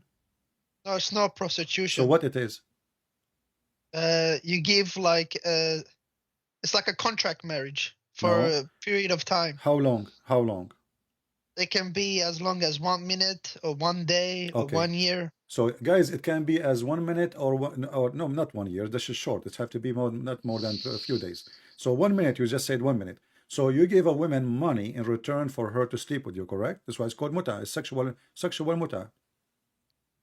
Yeah. Okay. So how this is not prostitution? Because this is what prostitution is about. You pay a woman. It's a contract. You pay her in return. She take off her panty. You sleep with her. Yeah. Okay. What's wrong with that? What's wrong? But you just said to me Islam.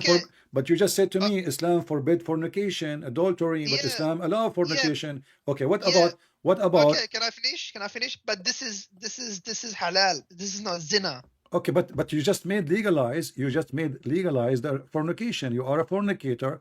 Or what you did? You just changed the name of prostitution.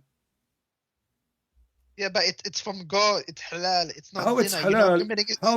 How you say to me that in Islam fornication and adultery is forbidden, and now you are saying to me Allah allow me to do fornication and rent women to have sex with. So how you forbid it, but you make it legal? Is having sex with your wife, is that a fornication? She's not a wife. You know, it says here. You just told me 1 minute. Is it you who said the word 1 minute? Did you say? Did you say one? It can be 1 minute. It can be a day. It can be a year. You said that, right? Okay. Yeah. Okay, but it says temporarily and muta. The word muta. What muta mean? Muta means sexual pleasure, correct? Yeah. Okay, so the purpose of this relationship is sex. Why not? Okay, so the purpose of the relationship is sex, not because you're in love or you want to have a family, correct? Yeah. Okay, that is prostitution. Prostitution, you don't want to, you don't care for this woman. You don't want to have a wife. You don't want to have kids from her. You just want to sleep with her. So what do? You tell her how much you charge me. She agree. You say to her for how long. You say, I will stay with you for like an hour or half hour. And, you pay her and bingo, we are done. So you Muslims, you legalize prostitution and you call it marriage. Yeah. Okay, thank you very much. Secondly, is it true that you can work as a pimp in Islam? Like as a pimp, like what do you mean? As a pimp, you know what pimp means. You speak English better than me. No, that is not true. Because if that was true, you'll be seeing it everywhere in Muslim countries. You see it everywhere. You don't see it. You see it everywhere. Just go to Turkey, go to Egypt, go to all countries, Muslim countries. You see it everywhere. But look at this. This is in the Quran. Is the Quran better than the countries of Muslims? Here we go. Chapter 24, verse number 33. It says, force not your slave girls, because now you Muslims, you don't have slave girls no more, most of you. So Force not your slave girls into prostitution if they desire chastity, which means if they don't desire chastity, if they agree, it's okay.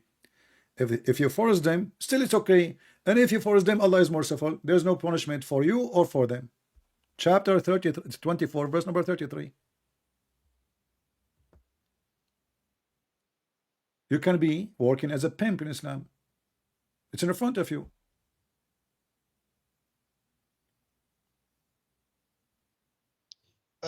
Give me 1 second. What verse is this? Chapter 24, verse number 33. Chapter 24, ولا verse. تكرهوا فتياتكم على البغاء إن أردنا تحصنا.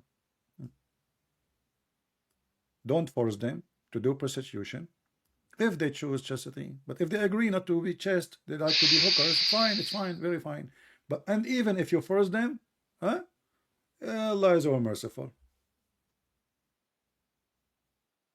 But these are only slaves. So you can work as a pimp in Islam, and the one you are now is actually more evil. Now you are abusing girls, you kidnap them from their family, you make them sex slave literally, and you force them to prostitution. And your God now, because the Muslim women, they start complaining, the husband, they don't sleep with them, and everybody have tons of women, and he is making a business. So now Muhammad make it legal to have pimp business, and now you are saying to me, oh, because they are slaves, so we can work as a pimp. So you can be a pimp, and you agreed with me. I don't agree with you, but I just gotta check the tafsir and commentary and no problem. You can on... check the tafsir. It's in front of you. You speak Arabic. Why Muslims they cannot understand the Quran in Arabic, and they need tafsir? If the Quran says we made it in a clear details, that's why we made it in Arabic. Why we make it in Arabic? To make it in order to make it clear. Look like still not clear for Muslims. So Allah, He failed to make His Arabic clear to you. And this is additional proof that the Quran can't be from God, because you just said I need to read the interpretation. Why? Because the Quran in Arabic is not clear for you, and you are an Arab. No, that's because one Arabic word can have different meanings. It doesn't matter. Meanings. Still, you make it more horrible. So your God is using wrong language, wrong word, because there is many meaning, and now He's confusing us more. So why in the Quran He says we made it in Arabic language, so it make it clear? So obviously the Arabic language does not make it clear. It make it more confusing. Correct?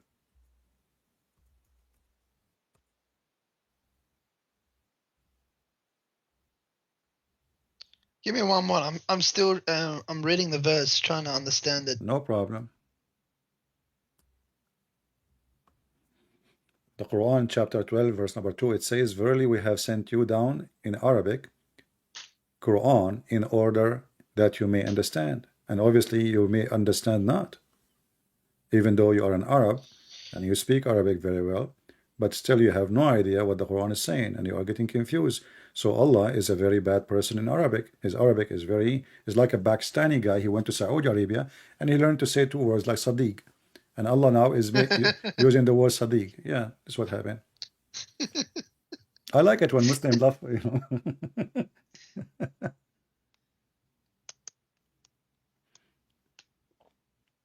Oh, we can show you tafsir in the screen if you want. No, I'm trying to read the previous verses. No problem. Maybe you're trying to get stuff out of context, because you do that all the time. I never do, because simply this is even your Islamic scholars agree with that.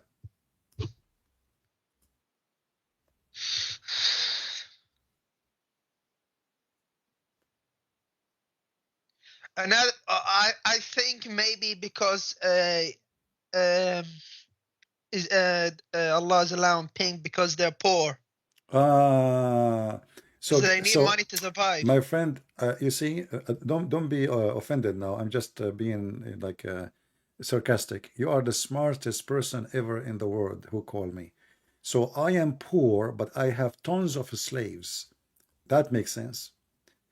Look like only poor people, they own slaves. Rich people don't have slaves. I mean, come on, only poor people. They are poor, but they have tons of slaves, and they are beautiful girls. You see how poor they are? Well, a poor person, he can't even feed himself. So how he owns slaves? How you are poor, yet you own a human being, not cows. It's not a cow. It's not a donkey. You own humans. So how poor you are, yet you own many maids, slaves. Yeah, but it's not actually pimp. They're not actually prostitute. They get arranged marriage. What arranged marriage? It says al-bagha. You speak Arabic. Suddenly now you don't know Arabic. Does it say al-bagha? What al-bagha mean? Even your Muslim translation says, force not your maids into prostitution. Ahmad, come on. Yeah, that's true. Yeah, that's true. It's true. Okay, thank you very much. So Islam allow you to work as a pimp, but for sure you are a nice person, you're a good man. You will not do that. Correct, Ahmad? Yeah. Okay, so you are better than Allah.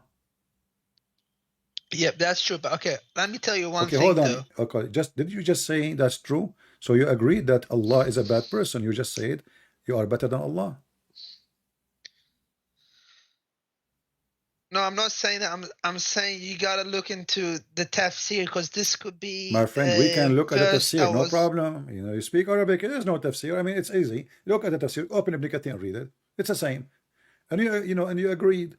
This is about, and the verse so clear, if you force them, Allah is all merciful. There's no penalty in Islam for prostitution. There's no penalty. Not a single time. You can use your slaves as you wish. And you are the one who said to me right away, oh yeah, because they are slaves. So we can use them and abuse them. And here, because the Muslim women... Yeah, but only for sex. Yes, or for sex. But this is what prostitution is about. Those women, they are not going to teach in school. They are just opening their legs. What do you mean only for sex? So, supposedly this is better now? This is their job. Their job is only for sex. Thank you very much. So your God himself is a pimp, because the one who allow you to be a pimp, he must be a pimp.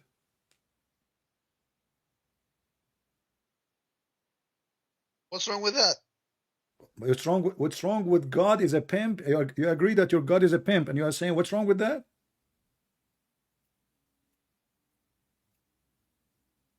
I'm saying God is trying to satisfy our desire. What's wrong with that? Well, thank you very much. So you see, why you said to me, I said to you, what is the proof that Islam is from God? You said to me, Islam forbid every bad things. I said, like what? You said, like adultery, fornication, etc. But now you agreed that your God, Allah, he cares for satisfying our sexual needs by promoting prostitution and opening a pimp house and making temporarily sex contracts.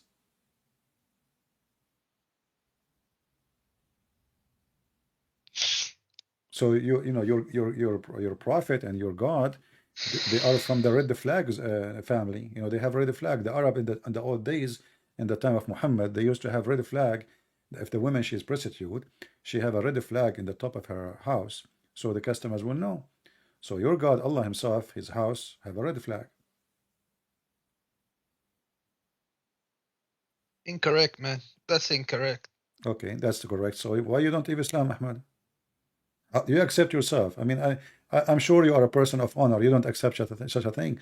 Do you accept yourself that, with my respect to your family, that your family, any member of your family, I'm not trying to insult, please careful. I'm not trying to insult. Do you accept any member of your family, your father, your brother, your sister, your mother, your sister, they do any of this practice? No, of course not. So why you don't leave Islam, my friend? Yeah, but these are not happening to Muslim women. These are happening to slaves, Christians, and Jews. But doesn't change anything. That's mean you are a rapist. That's mean you are a pimp at the end of the day. And not only that, who said that the slaves are not necessarily Muslims? Because many of them, they convert to Islam. Isn't it Bilal was a slave too? Bilal, yeah, he was a slave. Okay, so Muslims own Muslim slaves. So there's the slaves who they are Muslims. So are you saying now to me that if I kidnap a Muslim woman and I force him into slavery to be sex slave, is okay just because she is not Christian? Is that your ethic? No. But this is what you said to me. You said to me, just because they are not Muslims, so we can rape them, we can make them sex slaves, we can force them to prostitution. You just agreed on that.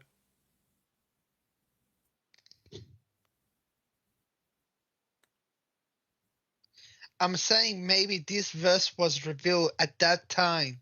For sure, it revealed at that time, Ahmad. Come on, my friend. Only at that time. My It's friend. not meant for today. Everything revealed at that time, and you Muslims, you claim that the Quran fit for all times. No, it doesn't.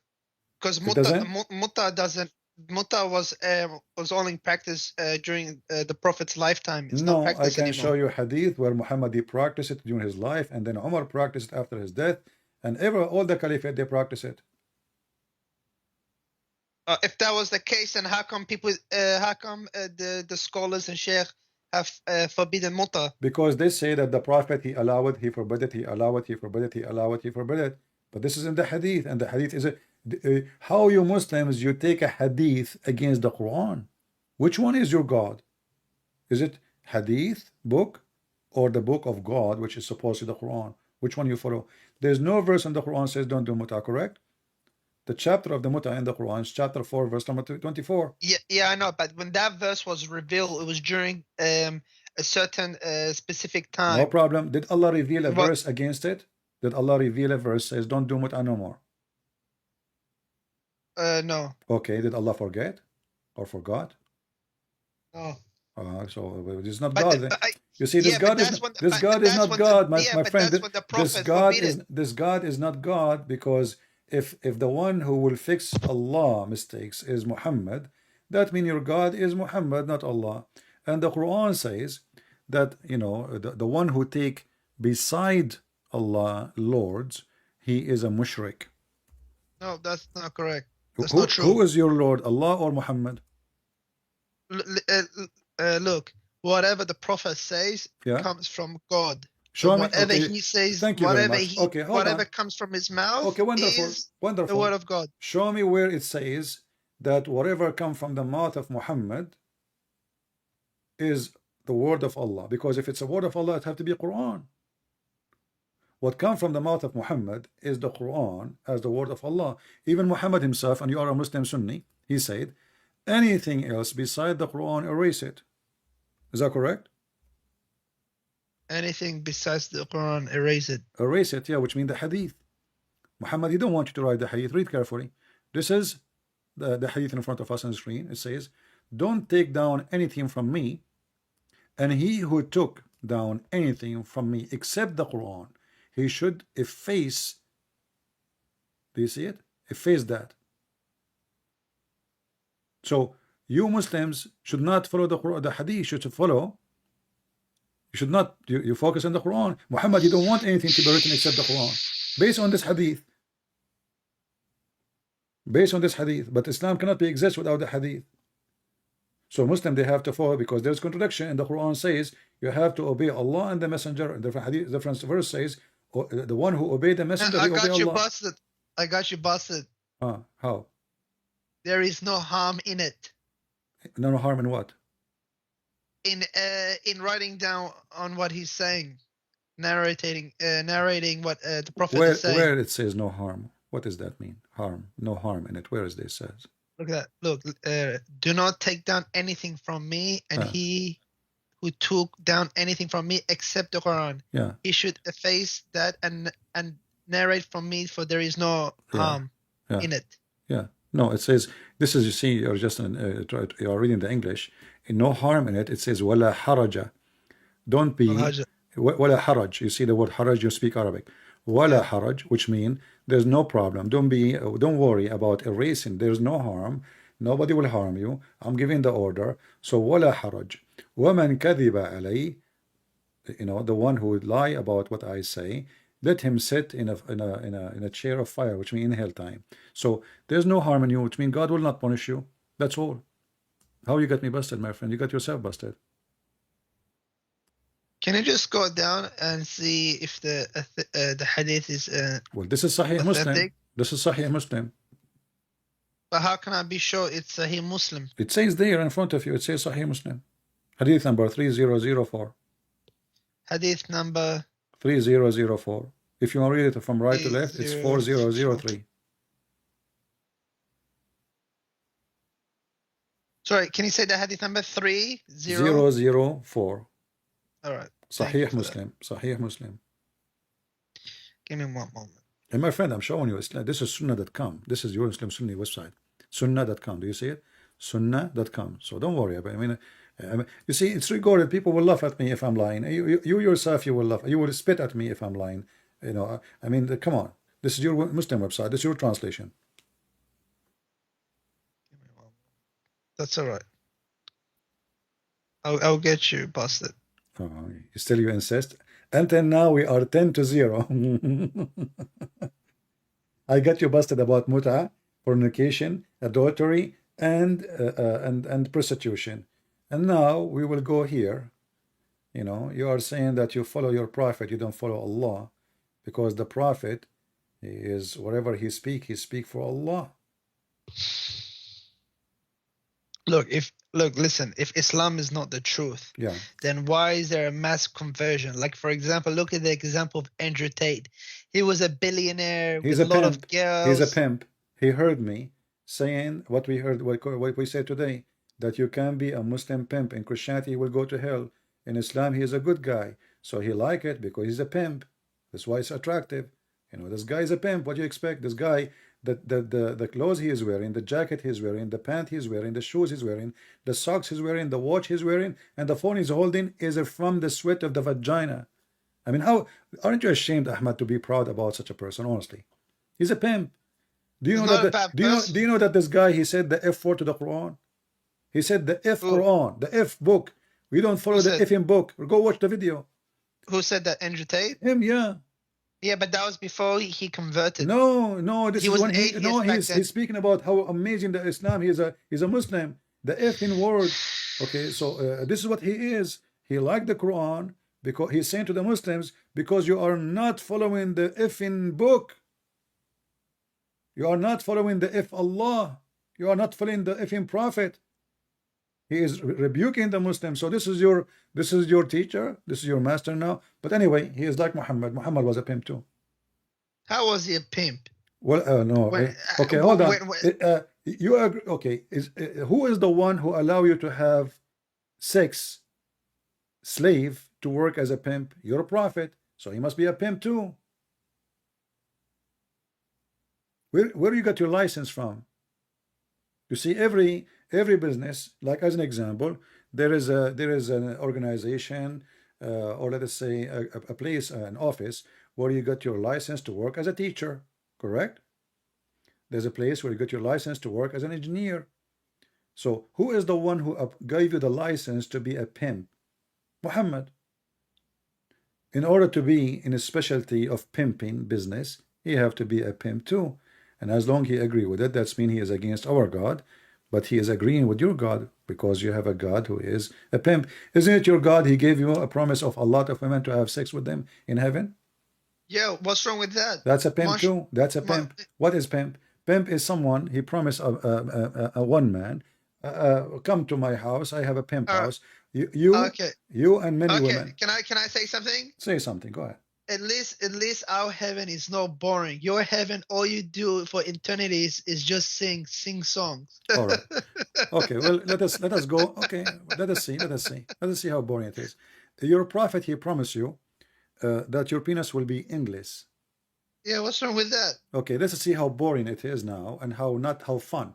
So your wife is next to you, and your penis is going to the 7 galaxies. Who is the one now is suffering? Galaxies. You are the one who said that. So how stupid is this statement, Ahmad? I'm not trying to insult you, but you see, my heaven is boring. We are singing. So we are singing, laughing at you. You have a penis. You are chasing your penis. Now you want to have sex, but you cannot catch it because it's keep growing. So Ahmad in Iraq, and his penis now in Brazil, going to Argentina, and then go in the sea and go on the Amazon River. And those little fish, they start chewing in it and biting it, and the ants and the mosquitoes. So what kind of religion this religion is? I mean, what kind of a prophet? He promised you endless penis, and you are saying to me, what's wrong with that? Don't you see that this is something stupid there? The prophet didn't promise us endless penis. He promised us in Jannah we can have anything we want, anything with desire.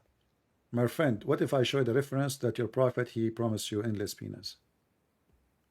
But it's a weak hadith, because how can that even work, endless penis? Okay, how it can work? How it's weak hadith? I mean, okay, what is weak hadith?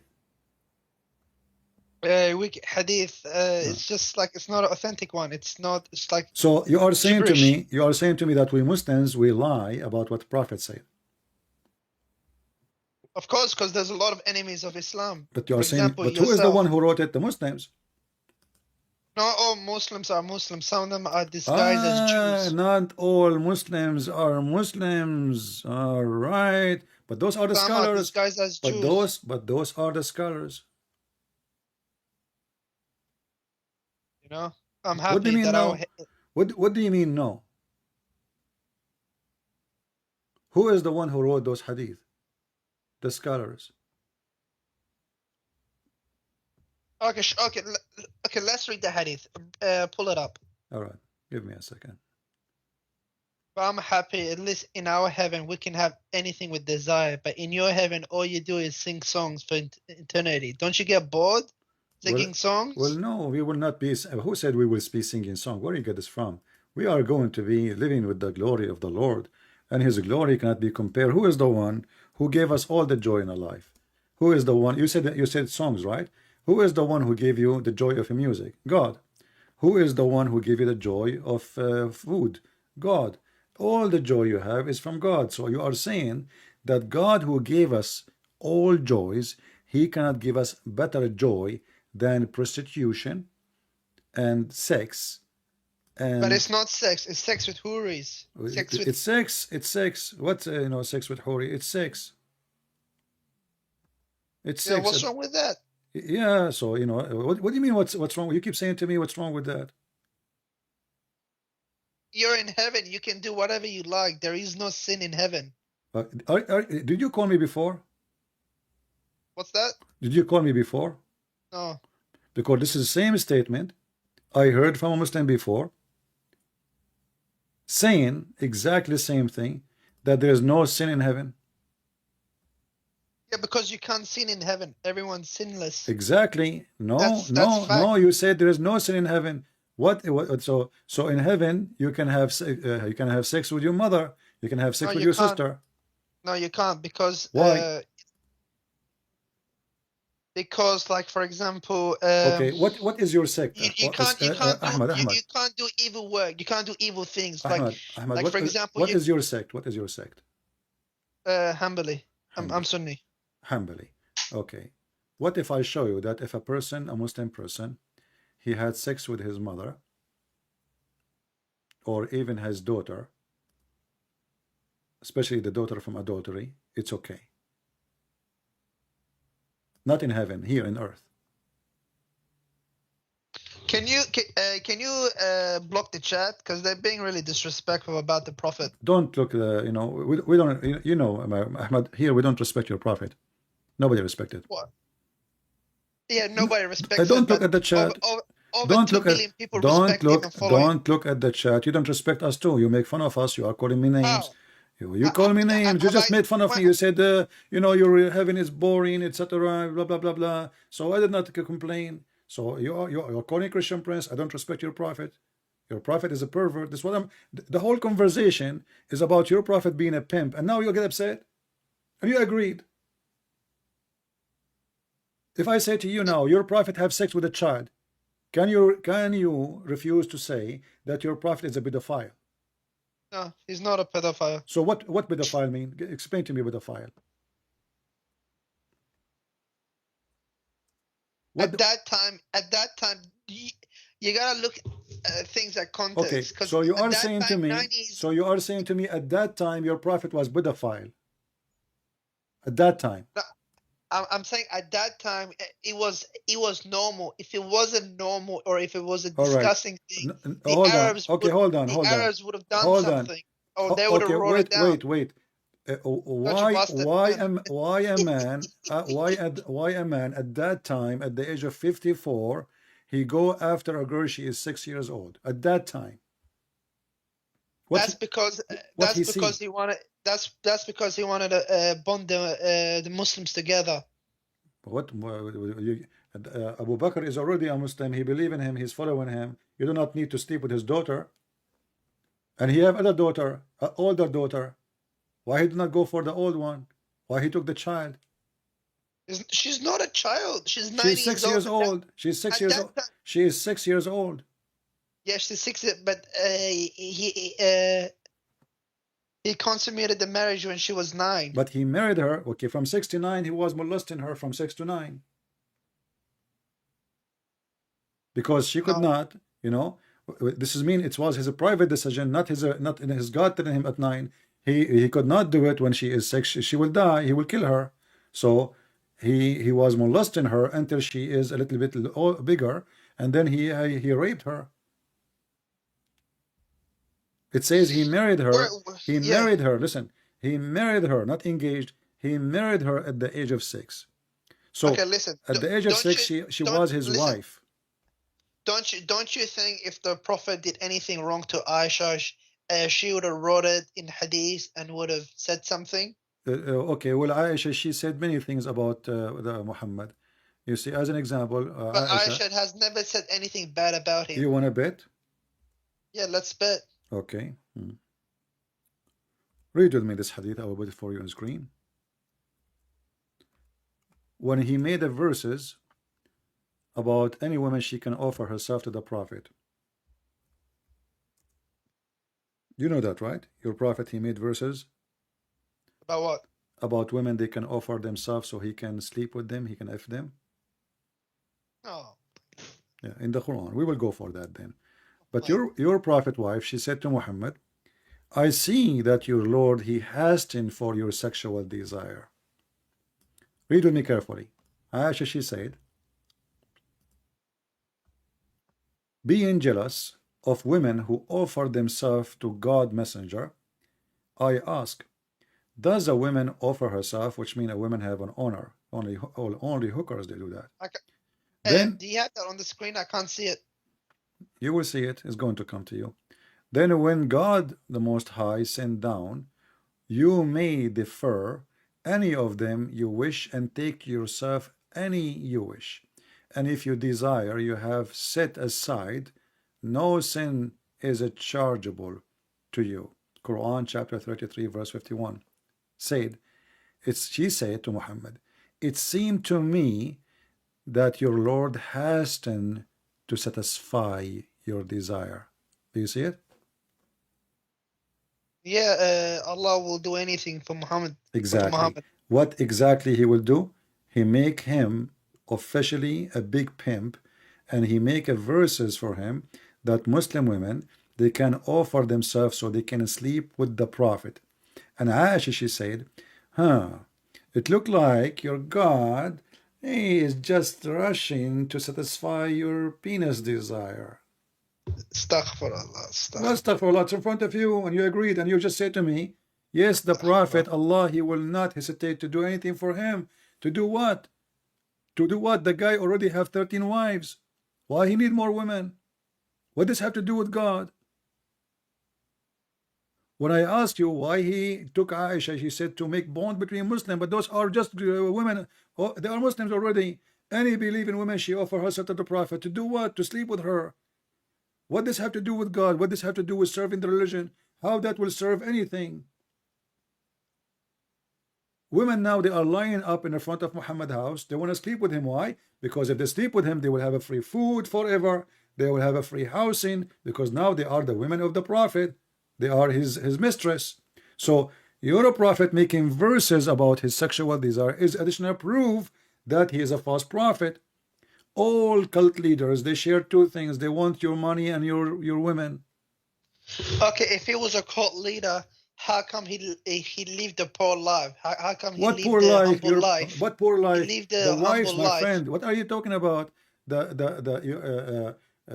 Your Prophet, he is have the fifth of every booty. What fifth? How many slaves Muhammad you have? How you are poor and how you can feed all those slaves? Imagine I have now 10 slave or servant. I don't want to call him slave. Servant in my house. That's mean I have to have 10 rooms and I have to have a lot of food for them. I cannot afford it. Even if the people now come to me says, I want to be your servant. I cannot support this person. You have to be rich. You are fooling yourself. He take the fifth of the booty. That's not true. Now listen. Prophet, he was a poor man. Okay. He was only eating dates and breads. He was what? He was only eating dates and bread. This is the only thing they have: date and bread and meat. What they have in Saudi Arabia? Banana. Like, do you think he go outside in the yard and he get a coconut? What's wrong with you? You know, they have only limited kind of food. You know, is either a date or milk or the goat meat. You know, that's it. And your prophet, he died, by the way, I was eating a goat, not a chicken, because there's no chicken. This is the proof that your prophet was a good guy. You are asking yourself a very simple question. Oh, you know what? I am going to believe in Muhammad. Why? I will give this is the question. Oh, now I have the answer. He was poor. Where do you get that he was poor? All of this is fabricated. The Muslims, they say that Muhammad, before he died, he borrowed he borrowed money from a Jewish guy next to him. But when Muhammad died, there's no Jews. He killed them all. It's a fabricated story. So, my friend, why God wanna make a verse saying any woman she wanna give herself to Muhammad to if her? And you said to me, yes, Allah will not hesitate to do that to Muhammad. Why Allah wanna do that? Okay, can I explain? All right.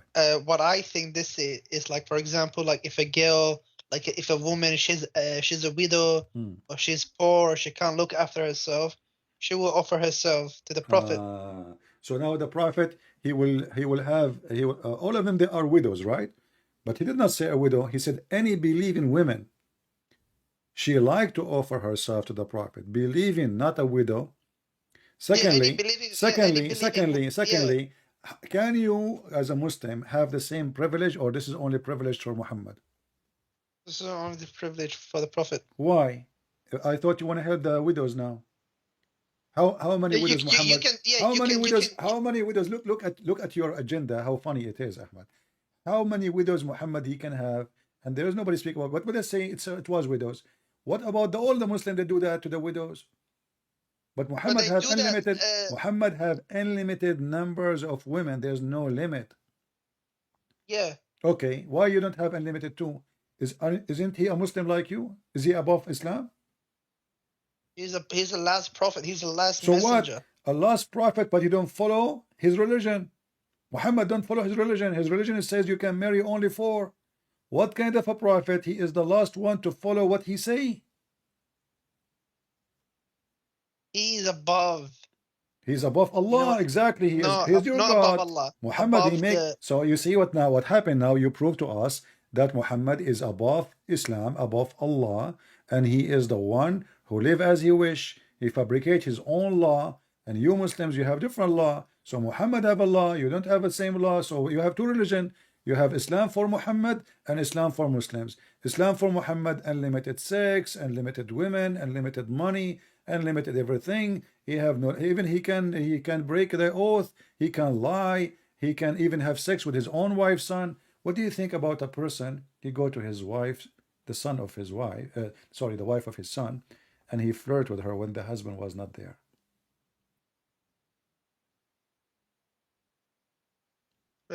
So he flirted with his wife's son. The prophet didn't have any son. He have Zayd. He's an adopted son. Exactly. Doesn't matter. Actually, that's what make it even more horrible. Because if I adopted you and I consider you my son, and then I betray you, I go to your house because I adopted you. That just shows his good character. That just shows what a good character he has to adopt. That shows that he adopted this person so he can marry him to that girl, so he can sleep with her, and the wives will not complain why he is going there, or even the neighbors. That's what you think. That's what you think. No, it's not what I think. That's what happened. Did he flirt with the wife when the husband was not there? Not flirted, but he loved her, and that was after they got divorced. What if I show you the proof? You said he did not. You said he did not flirt. What if I show you the proof? The proof of what? That he flirt, and this is your story, and I believe he slept with her already. Not only he flirt. He didn't sleep. He didn't sleep with her. Okay, so but do you accept that he flirt for now? No, he didn't flirt. No, he didn't. He didn't. So what if I show you the, you know, the reference? What you would do? If I show you the reference in the front, if I show you the reference in the front of everybody, in front of your eyes, what you would do? You promise me to leave Islam if this is true? Listen, the Prophet, like, you don't know what's in his mind. Like some words, like you can't. You're a prophet. There's nothing in his mind because his mind is between his legs. He go to the wife when the husband is not there, and he flirt with the wife, even though she is married. And she is married to who? She is married to his adopted son. And why he's alone in the house with the women? Because simply this is adopted son. So he's like a father going inside the house when the husband is not there. So he allow himself to enter the house, flirt with the wife, and speaking to her so she can hear it, not in his heart. He made her hear it.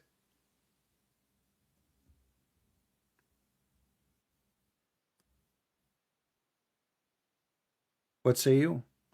If your father, he came to your house, with my respect to your father, and he flirt with your wife when you are not there. Yeah, but that's not his son. That's his adopted son. Doesn't matter. Doesn't matter. Let us say you have a. Let us say you have a cousin. Let us say you have a friend, and he comes to your. Okay, a friend. He comes to your house and he flirts with your wife. He flirted with my wife. Yeah. What do you think about that? Give me. Let's see how much honor you have. What did he say to my wife? Like, how did he flirt? Praise be to Allah, the one who made my heart flip for you. How was that flirt? He just said to her, you are the one who said just to me, he loved her. You said that, right? He loved her. Okay, he just said to her, Subhanallah mu'alliful qulub, which means the one who made my heart flip for you. He's flirting with her. Yeah, he loved her. Doesn't mean he was flirting with her. He is loving a married woman. She is married. She have a husband. He's in her house. So what? So you are saying to me, if I go to your house and you are married and I flirt with your wife and your wife, she like it, and your wife, she told you that CP, he was here and he told me that he liked me, you have no problem with it. So what? No, I do have a problem. I would just say you two stop seeing, like, you're not allowed to come over anymore. You're not allowed to visit. How come how come it's okay for Muhammad to do it, but it's not allowed for me? Because you're CP and he's the prophet. So if I change my name to Muhammad, I can come to your house and flirt with your wife? He was not flirting. He was just saying that he was amazed by her beauty.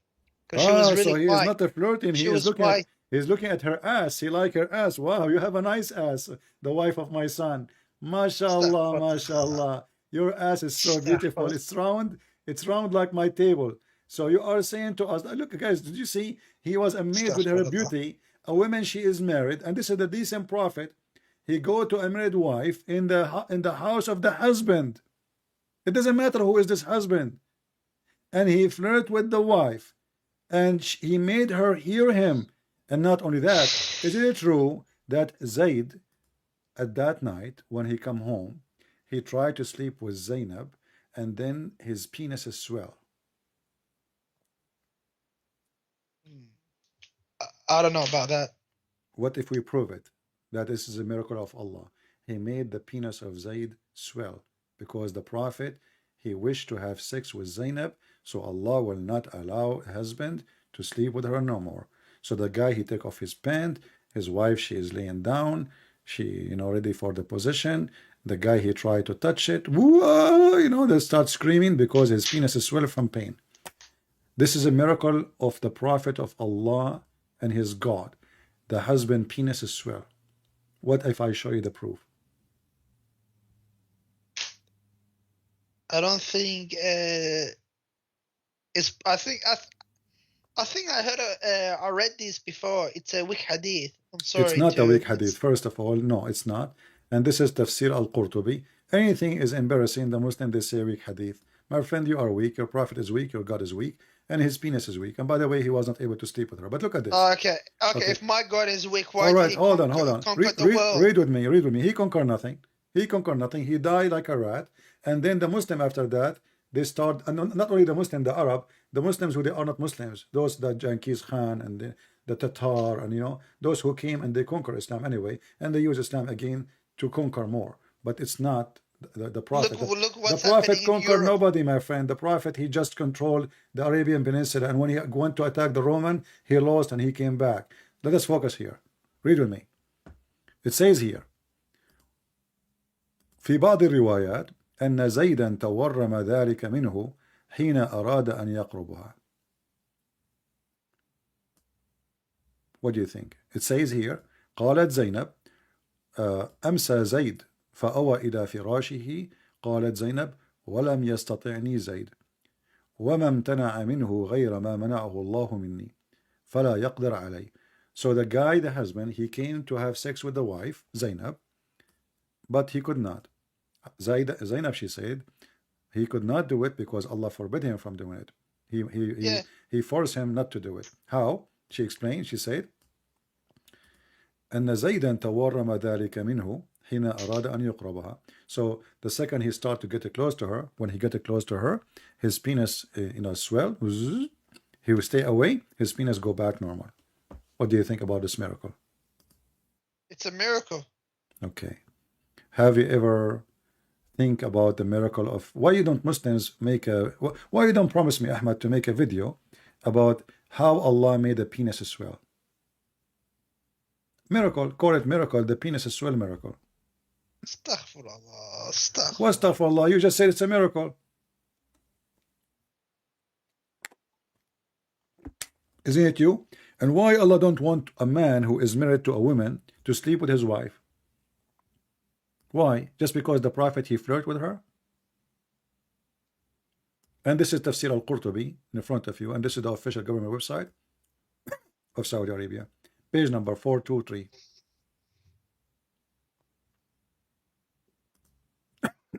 Listen. Listen. Do you think there's a relationship between the penis swell of Zayd and sexual disease? I'm thinking of a different case. I think Zainab, she have a sexual disease. Otherwise, why in the world this guy, his penis swell? Do you think really Allah will make the penis of the husband swell just because Muhammad, he liked the woman? Allah can do all things. Allah, he can do nothing. Here we go. The man, he want to have sex with her. He made his penis swell, but still he can use his mouth. He can use his fingers. He can use his legs. He can use his hands. There's many things he can do. What penis swell? So what? Still all the parts is working. She's in his bed. She take off her panty. So what kind of God is God? While Jesus was making the blind see, your God making the penis swell? That is a miracle of God? Why you are laughing this? What you just agreed. While Jesus was doing those miracles, he was doing it through the power of God. He wasn't doing it on his own. Let us say, the power of God, let's compare. So Jesus, according to you, he was doing it from the power of God. Muhammad, the power of the God of Muhammad is to go to the house of the husband when he is not there, and he flirt with the wife, and then make the penis of the husband swell. This is the prophet miracle. Correct? The true miracle is the Quran. The Quran is true miracle? Yep. Okay, you speak Arabic. That's the biggest miracle. Okay, you speak Arabic, right? That's the biggest miracle. All right, this is the biggest miracle. Let us see how big it is. Where hail is coming from, Ahmad? It is better than any other miracle. Where hail coming from? Hell? Where hail coming from? Hail. I have no idea. You don't know where hail coming from? It's not. It's in a different dimension. You don't know where hail coming from. You never heard where hail coming from. No. What is your education, Ahmad? I'm not a scholar. I know, but did you go to school? Like, do you have high school? Do you have a degree? Anything? Yes, I finished it. I got my bachelor degrees. You have a bachelor degree, but you do not know how the hail is made. Like you mean hell or Hail, the, hail, hail, like the ice from the sky, hail. oh hell. Sorry. I thought you meant heaven and hell. No, Sorry, I no, thought not you meant hail, heaven hail, and hell. hail. Yeah, hail. Hell. Sorry. All right. Yeah. Okay. So where hail is Okay. coming from? It's from the sky, from the Okay. clouds. Is it true there is mountains in the sky and Allah He break hail from it? If is it true? What? There's mountains flying in the sky, mountain of ice, and Allah break from them hail. No. What if I show you that this is what it says? You speak Arabic, you have no excuse. This is chapter 24, verse number 43. And remember, you are the one who says to me, Hold on. the Quran is a miracle. Hold on. Chapter 24, verse 43. 43.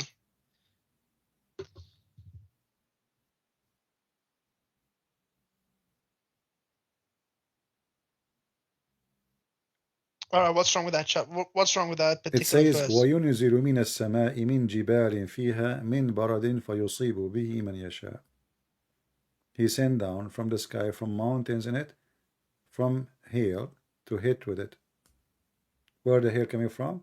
From the mountains, which is in the sky. It's a metaphor for heaven. It's a metaphor. Hold on. Where is the word metaphor? Metaphor for what? It says Jibal. Jibal is a metaphor now. Jibal mean mountains. Yeah, I know, but the mountain is a metaphor for heaven. Okay. How you know it's a metaphor? How you can confirm it's a metaphor? I have no problem. How you can confirm it's a metaphor?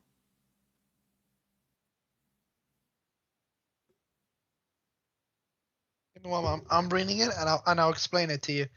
Because I think do you like to read the tafsir? All right. Okay. Yeah. Pull up the tafsir. Okay. Here we go. What tafsir you like? Don't tell me Ibn Kathir, please. Ibn Kathir is good for me. It's good for you. Are you sure? Yep. Oh.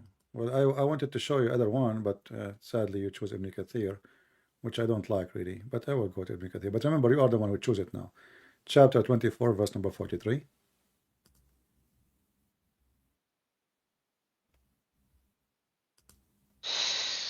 Just like how the Bible has metaphors and Okay, stuff like that. My friend. So you're telling me the Bible doesn't have metaphors? My friend, just wait. You said you accept Ibn Kathir.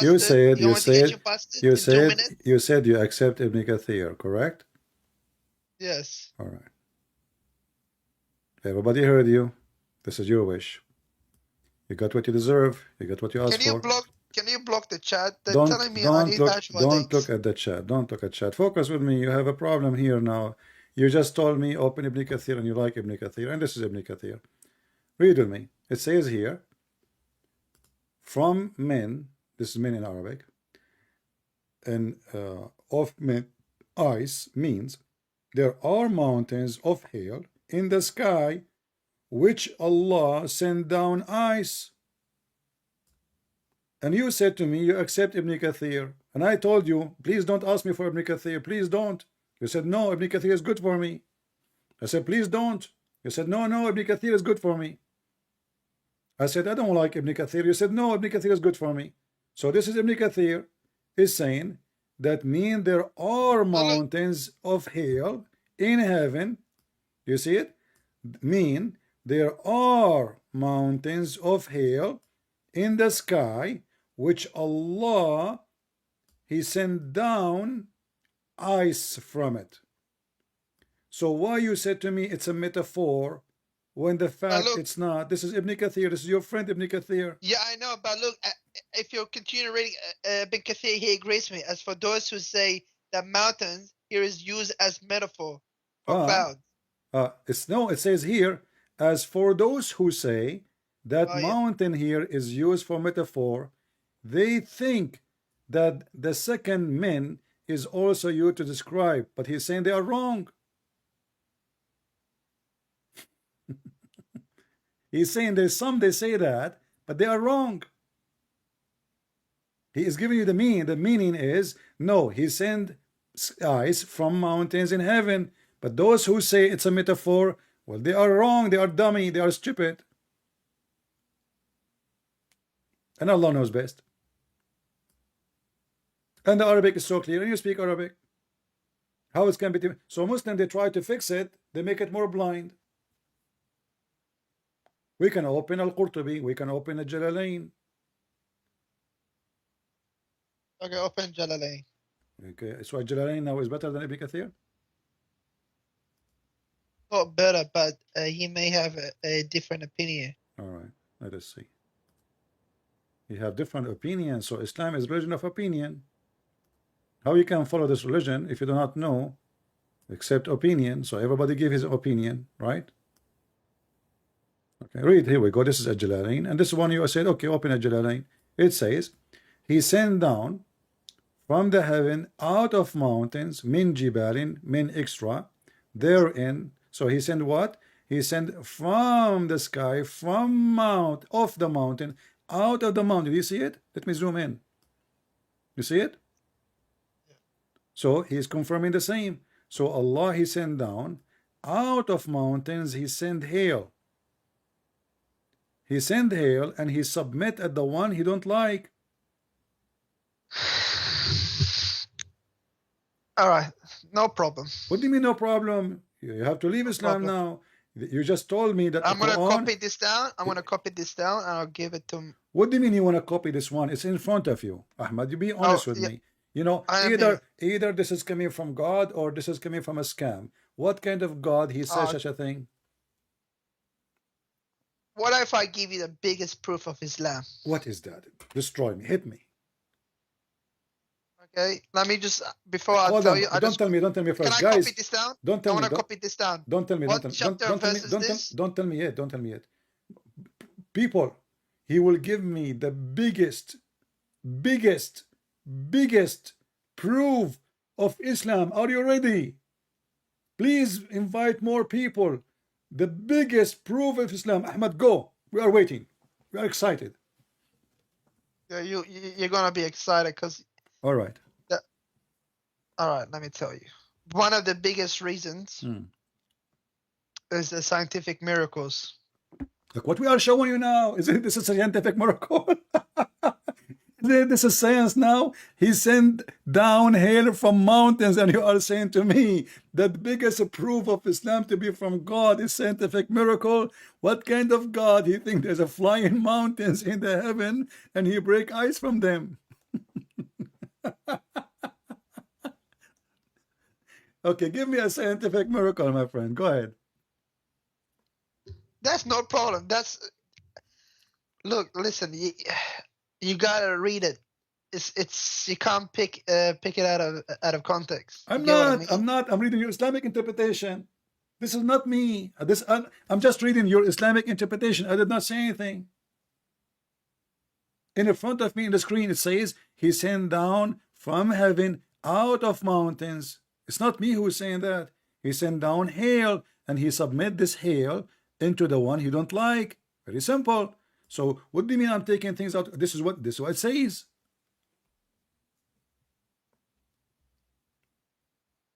No problem. What do you mean no problem? What do you mean no problem? My friend, hold on. Well, you keep saying to me no problem, and a second ago you said to me the biggest proof of Islam is the scientific miracles, and then isn't it this is science? Isn't it this is science? It could be a metaphor. What metaphor? It could be a metaphor. Let me ask you. As long as we are talking about storms, okay, is the thunder, the lightning, is it electricity? Electricity? Yeah. Yeah, it is. Okay. Your Quran say it's an angel. Show me proof. Chapter 13, verse number 13. And don't tell me I'm taking it out of context. Here we go. The thunder, this is an angel who is in charge of the cloud, driving them while constantly proclaiming he praise Allah. Do you see it? Yes, that is true. That is the unseen. Can you see the unseen? What do you mean the unseen? Can you see so now you agree. A second ago I asked you what is a thunder, you said lighting. Now you agree it's an angel. No, agree with both because this is the unseen. What do you mean you agree with both? How he is an angel and he is a lighting? I ask you, is he electricity? You said, is it electricity? You said yes. But in your religion, the thunder, Mr. Thunder, is an angel. He is in charge of the cloud. He have 70,000 angel in his right side, and he have 70,000 angel in the left side. So when he move his, and they asked the prophet, what about the fire we see? He said, this is his fire belt. He beat the cloud with it.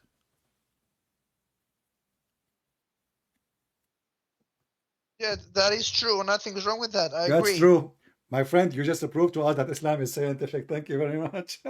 But this is the unseen. You can't see the unseen. But unseen, this is something we see, Abdul. Come on. The thunder is something we see. Stop saying unseen. We see the lighting. We see the lighting. We see the lighting, and the lighting is not an angel. Yep, I know. We can see the lightning coming down and stuff and striking down, but we can't see how it's happening. We can't see the So a second ago you said to me the biggest proof of the Quran that is a scientific miracle, and now I ask you what is the thunder and the lighting, you said it's electricity, and now the second we show you the Quran saying it's an angel, suddenly you just said it's true. Okay, what? Okay, do women have a sperm?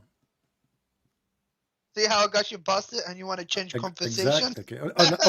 Okay. See, guys, Ahmad, you got me busted. That's a good one, Ahmad. You know, oh boy. Ahmad, people would die laughing listening at this conversation later. I hope your kids one day will grow and you make them watch this video and they will die laughing. Yeah, for sure. I'm going to download this video. Yeah, and promise me, I want you to promise me, you will post it everywhere. Do you promise me?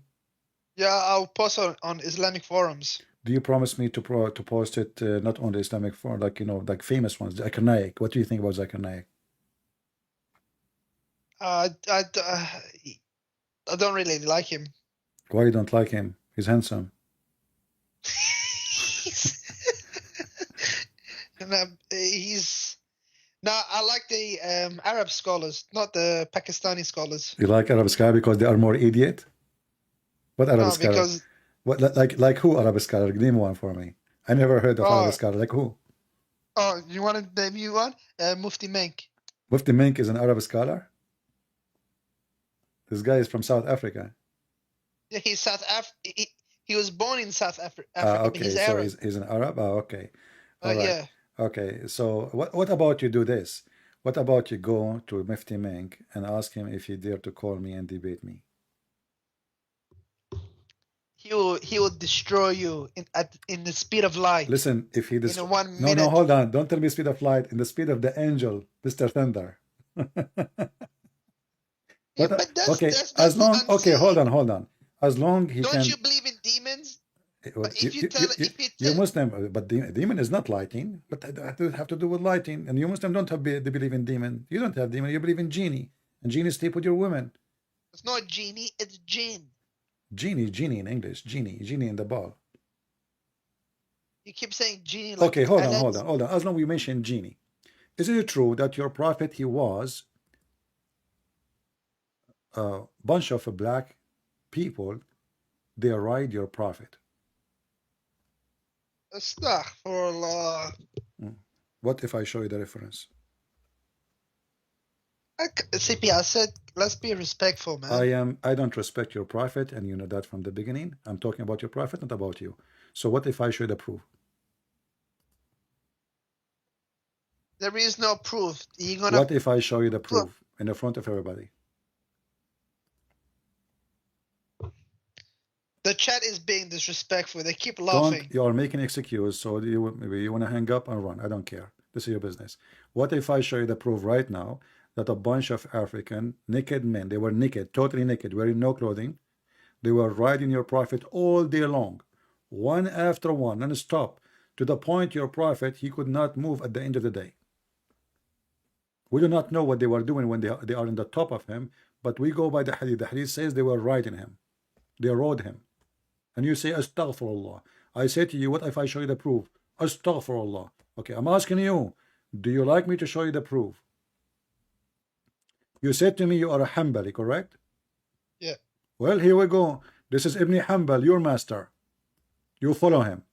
Let's go. Musnad al-Imam Ahmad, Ahmad ibn Hanbal. And you are a Hanbali, which means you are one of his followers. Volume number 1, page number 399. The hadith is in the screen. It says here, read carefully. Okay, he says, How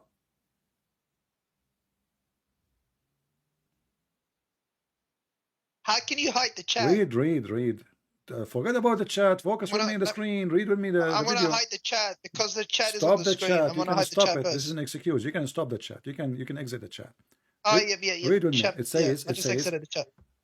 كما قال عفان إن شاء الله ليس عليهم ثياب ولا أرى سوآتهم طوالا قليل لحمهم قالوا فأتوا فجعلوا يركبون رسول الله صلى الله عليه وسلم وقال وجعل النبي صلى الله عليه وسلم يقرأ عليهم قال وجعلوا يأتوني فيخيلون ويميلون حولي. And then he says continue فارتعبت منهم رعبا شديدا فقال فجلست أو كما قال فلما انشق عمود الصبح جعلوا يذهبون وجاء رسول الله صلى الله عليه وسلم ثقيلا وجعا أو يكاد أن يكون وجعا مما ركبوه. What they did to him? They rode your prophet all day long and they are naked black men. You said to me, أعوذ بالله, and you said to me you are a Hanbali. And this is your master, Ahmad ibn Hanbal. What say you?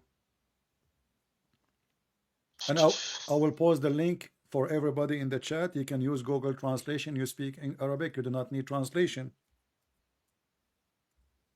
Here we go. You speak Arabic. You have no excuse. They did rode your prophet like a donkey all day long. And we do not know what does that mean exactly. I mean, rode him what? They raped him?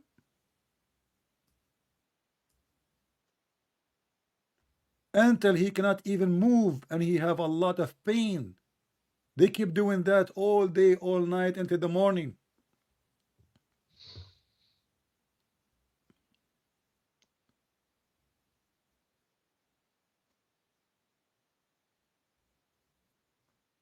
Let me check something. Check something. Let me check something. And this is the hadith in English. We are using Google Translation. Muhammad, he came, Muhammad at the end of the day, he was, he was so much in pain because of how much they rode him until the morning. Never stop. And they were naked men, wearing nothing. They don't have a cloth on. They are tall. They have little flesh. They are skinny, very tall. They began to ride the Messenger of Allah all day, all night, until the morning. I guess this is scientific miracle.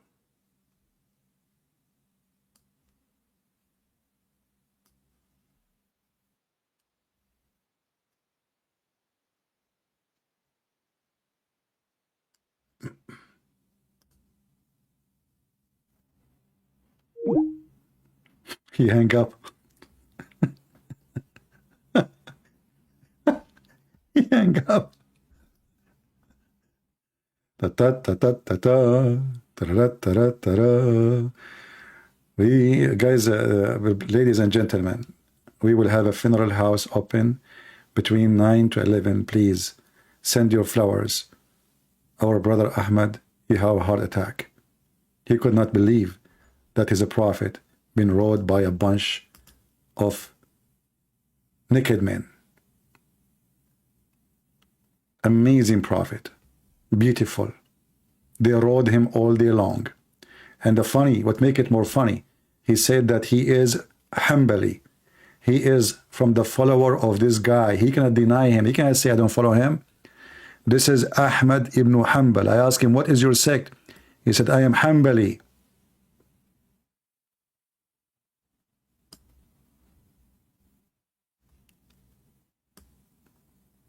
They rode his prophet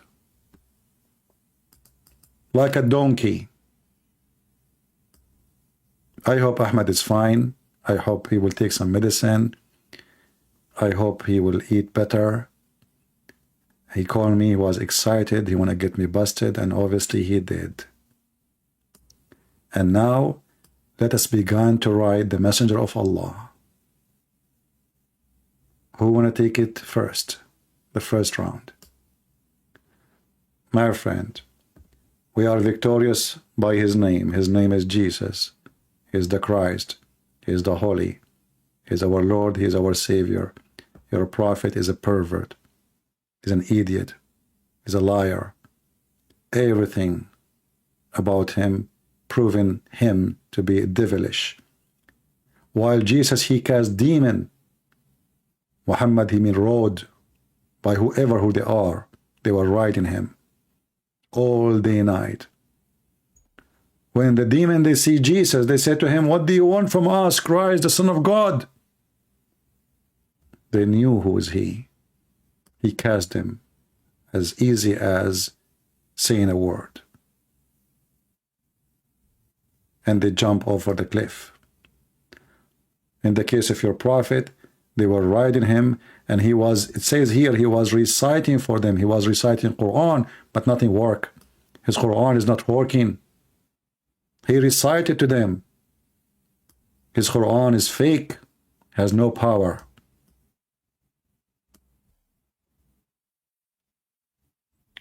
I want to say thank you for all of you. I hope you enjoyed this video. Don't forget to invite your friends. If you know a Muslim sheikh, you like to shake him here, tell him, be the man and challenge Christian Prince. And I guarantee you, he will have heart attack. The same as what happened to our friend Ahmad. Until we see you soon again, I think we have enough for today. Don't forget to download my videos. They are for free.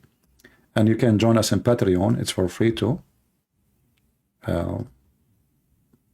So you can be updated, because YouTube sometimes don't send notification for those who like to join us. If you know anyone, he claimed to be a sheikh or a scholar or something, he claimed to be big deal Muslim, with beard, without beard, we take them in any size, any color, any limitation, no condition. Challenge the Muhammadan to call, and you be the judge, and you will see why Islam is laughable, why Islam is useless, why they fear your humble brother, Christian Prince. Thank you all for being here.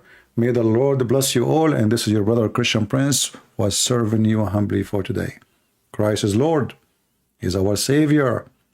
In his name we have victory. In his name we cast demon. In his name we cast Muhammad, the evil man. Take care.